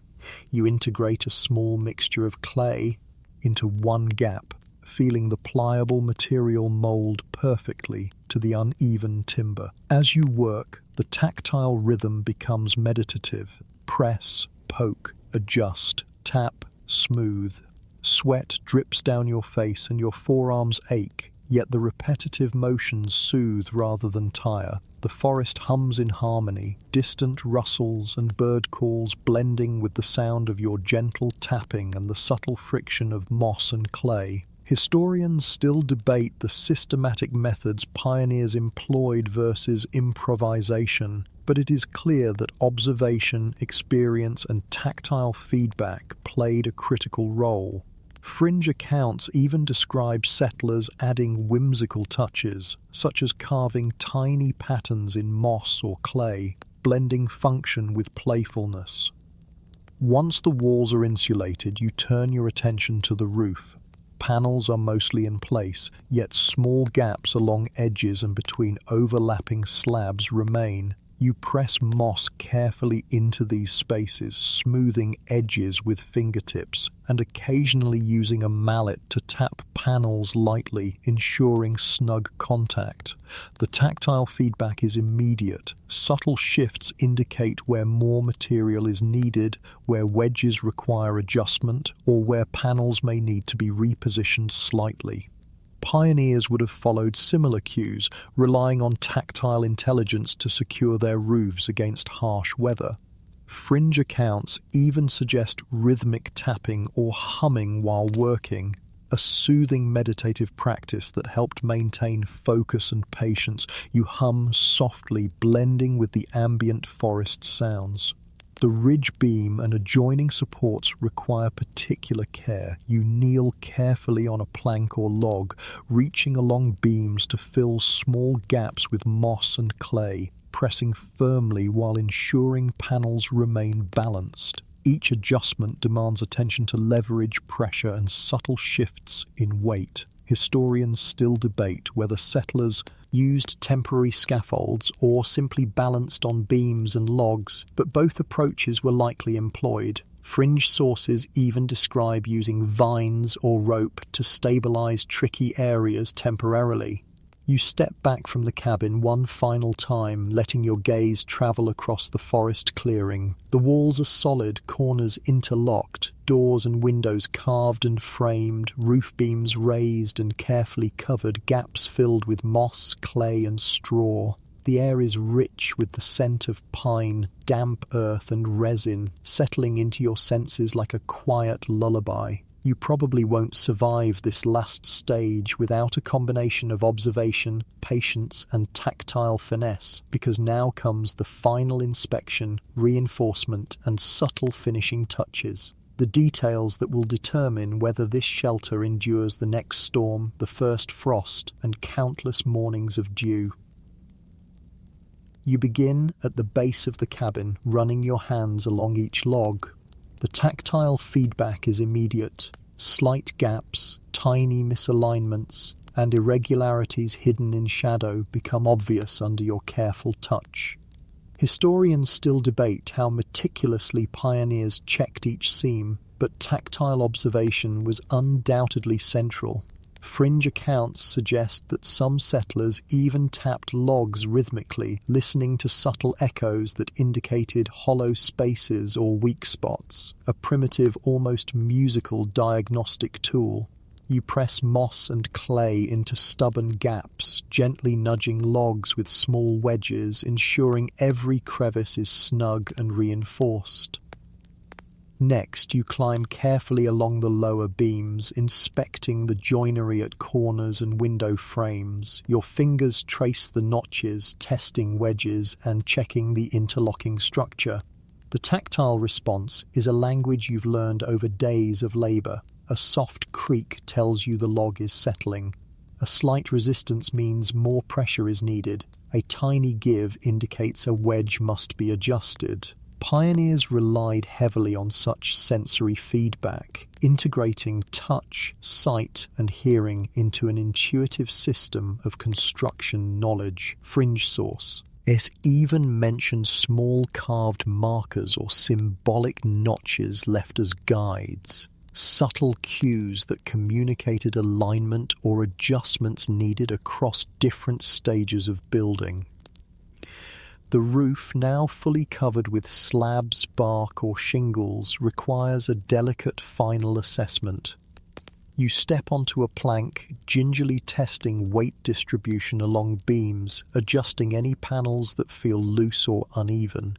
You press moss into any remaining gaps, making subtle adjustments to insulation, and tap gently along overlapping edges. The auditory and tactile cues are vital. A solid, dull thud indicates stability. A high-pitched creak signals a minor adjustment needed. Historians still debate whether systematic tools were used for such inspections or if tactile feedback was primary, but your experience confirms the latter is more than sufficient. Fringe anecdotes even describe settlers whispering encouragement to stubborn panels, a humorous blend of superstition, focus, and playfulness. You hum quietly, feeling rhythm align with motion, a meditative cadence against the fading forest sounds. With the cabin's exterior secure, you move to subtle finishing touches. Small wedges are adjusted, minor gaps filled with moss or clay, and uneven edges smoothed with your mallet. Each action reinforces stability and resilience, but also imbues the cabin with personality. The irregularities and subtle imperfections tell stories of labor, observation, and adaptation. Pioneers would have recognized these moments as both practical and reflective, balancing the physical effort of construction with pride in a structure that would house, protect, and endure. Fringe sources even suggest that occasional carved symbols or initials were added discreetly, playful marks of identity hidden in plain sight. You press a tiny wedge into a tight corner, imagining your own invisible signature in the timber. A simple yet ingenious solution. You tie a short length of vine under one panel, steadying it as you press moss into a stubborn gap. By late afternoon, the insulation process covers nearly the entire structure. Each wall and roof edge is snugly filled, panels aligned, wedges secure. You pause to run your hands along seams, testing for any weak spots, listening for creaks, and observing subtle shifts in timber. Minor imperfections are corrected immediately. Small wedges inserted, moss pressed deeper, clay molded to fill uneven spaces. Pioneers would have performed similar final inspections, balancing observation, intuition, and tactile skill to ensure longevity and protection. Fringe accounts even describe settlers laughing quietly at minor, naughty gaps or warps, improvising playful solutions to stubborn challenges, a reminder that humor and patience were constant companions. The sun begins to sink below the horizon, casting long shadows across the forest floor and illuminating the cabin in warm golden light. You pause, stepping back, surveying the nearly finished structure.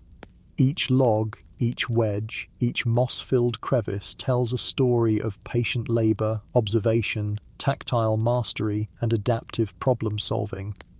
The forest seems to settle in approval, the ambient sounds creating a quiet lullaby as day transitions to night. You brush sawdust and moss from your hands, feeling the satisfaction of accomplishment mixed with quiet anticipation for the final touches tomorrow. Finally, you move along the base of the cabin, pressing any remaining small gaps, adjusting wedges, and filling subtle crevices with clay or moss. Each action is deliberate, mindful, and tactile. The cabin now feels complete in its fundamental structure.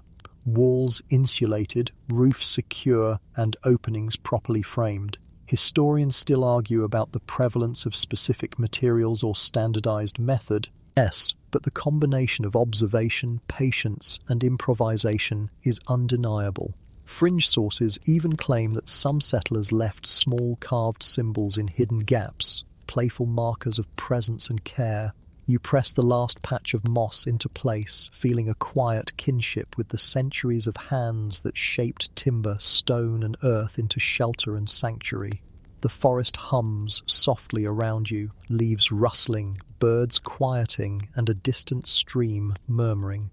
You step back fully, surveying the cabin in its completed, insulated state. Every detail reflects careful observation, tactile skill, and patient problem-solving.